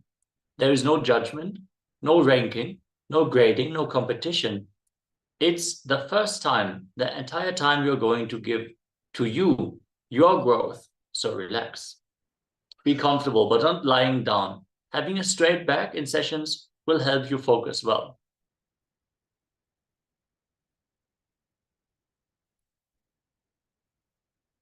We highly recommend you set up your visuals and your audio to have the best experience. The best viewing experience is on a large screen, TV or projector, or broadband connection with about 500 gigabytes is required for audio and video. Install Zoom for two-way video conferencing. And have access to your microphone's on and off button for after the power manifestations, you can share your experiences. Make sure you have a good set of headphones or a proper speaker system. And at this point, we would like to remind all the participants that there's absolutely no photography, screenshots, videography permitted. If you do so, you will be removed from the sessions. Please respect the process and the sacred space for yourself and your fellow participants attending with you here today. Materials to keep with you always. Keep notepads and pens with you for internalization exercises and for the power manifestations. The Supreme Pontiff of Hinduism, Nithyananda Paramashivoham, shares also how to best do the exercises. Even if you are doing the homework in the Facebook or notepad, each time type freshly, not copy-paste. Actually, sitting and writing is a wonderful habit. Likita Japam is an amazing spiritual practice because at that time you are sitting with yourself and you are also alive, awake, consciously. You are not drifted away here and there. Now sit and be aware, alive, continuously working consciously. The last 20 years, we have collected 80,000 pages of the Supreme Pontiff of Hinduism's handwriting. He has written so many incidents in poetic Tamil. So make sure you have notepads and pen, a blindfold or an opaque cloth for the blindfold, for blindfolding yourself during the power manifestations, a coconut for the power manifestation as well, which can be substituted with any other round fruit like an apple, an orange, a lemon, anything of that kind. Make sure you have bhasma and kumkum available, which is the sacred ash and the activated turmeric powder for the third eye. keep your Atmalinga with you if you have it. Place a hand mirror next to you for the completion exercises where you are going to reflect with the mirror. And always make sure you have enough water to drink with you. Or you can prepare herbal tea, hot chocolate. But we recommend to skip coffee for these 21 days as it impacts your consciousness, your very nervous system. For receiving Diksha, initiations, drinking water, have drinking water ready. One fruit, for example, an organic banana, betel leaf, betel nut, and dakshina, 1 coin is enough. A clean towel, an unused piece of cloth. These are the traditional offerings that you are to bring if you want to receive Diksha from a guru. You bring something to drink, something to eat. You bring the betel leaf and betel nut and the dakshina, which is some symbolic offering of wealth, and clothes. So for the recording of the power manifestation, install a timestamp app on your phone. You can just go to the Google Play Store or the App Store and search for timestamp app. You will be able to find it. So during the power manifestation, you can record your manifestation and then have it as a memory. Like when you manifest the power successfully, you can share it with your near and dear ones and show that you have manifested a super conscious power. The next step is be dressed for the super conscious breakthrough. Literally, this is a celebration. So as per Hindu tradition, look your best in traditional Indian clothing, saris or churida for women, and kurtas or dhoti for men. Apply vibhuti and kumkum on your forehead. Wear jewelry if you want to celebrate the landing of Paramashiva in you. Preferably, wear white clothing, which is the best receiver for Diksha, for the spiritual energy, and during the darshan. Don't miss Nayana Diksha. What is Nayana Diksha? Nayana Diksha is when you are sitting with the divine himself, Paramashiva's living manifestation that has happened for giving the superconscious breakthrough. Not only you are seeing the divine is seeing you also. When you see me, you are doing the best thing you can do to you. When I see you, Cosmos is doing the best thing it can do to you, as per the Supreme Pontiff of Hinduism. How to get the best for yourself from Nayana Diksha? Be in absolute awareness, avoiding any restlessness or movement. Avoid walking around, be on camera continuously, avoid and do not turn off your camera. Even if you need to step away for a few minutes, every moment is precious. The final tip for getting the best results from this program is detoxification. Detox is a must with yoga and jala aushada. During the program, you will experience the rare Dvitiya Vinyasa Krama 308 asana sequence, a 3-hour session to prepare your physiology for Paramashiva to land on. We are requesting you to be dressed in black for this session. Tie your hair in a bun if you have long hair. Keep a bottle of water ready with you at all time. And kindly follow a sattvic vegetarian diet. Skip animal products, if possible, even dairy products. You will just see the way your ability to understand and the sensitivity to the world around you shoots up. Don't intoxicate yourself through smoking or alcohol. You will see within 21 days, you will not need these external additives to feel joyful anymore. Each morning, do the Jala Aushada. Store 1.5 liters of water overnight in a copper vessel, and in the morning, energize the water with the Mahavakya. Hold the water container in your hand and chant the Mahavakya. Om Nithyananda Paramashivoham. And then drink the water fully before brushing even your teeth, the first thing after you wake up. This will completely detox your body and prepare you for the Paramashivoham experience. As well as having a teaspoon of Haritaki each night. Ayurveda very clearly describes Haritaki will do more good to you than your mother. There is no herb praised so much like Haritaki. Haritaki will always keep you very clean. I'm opening the Kundalini enlightenment energy in you, the channel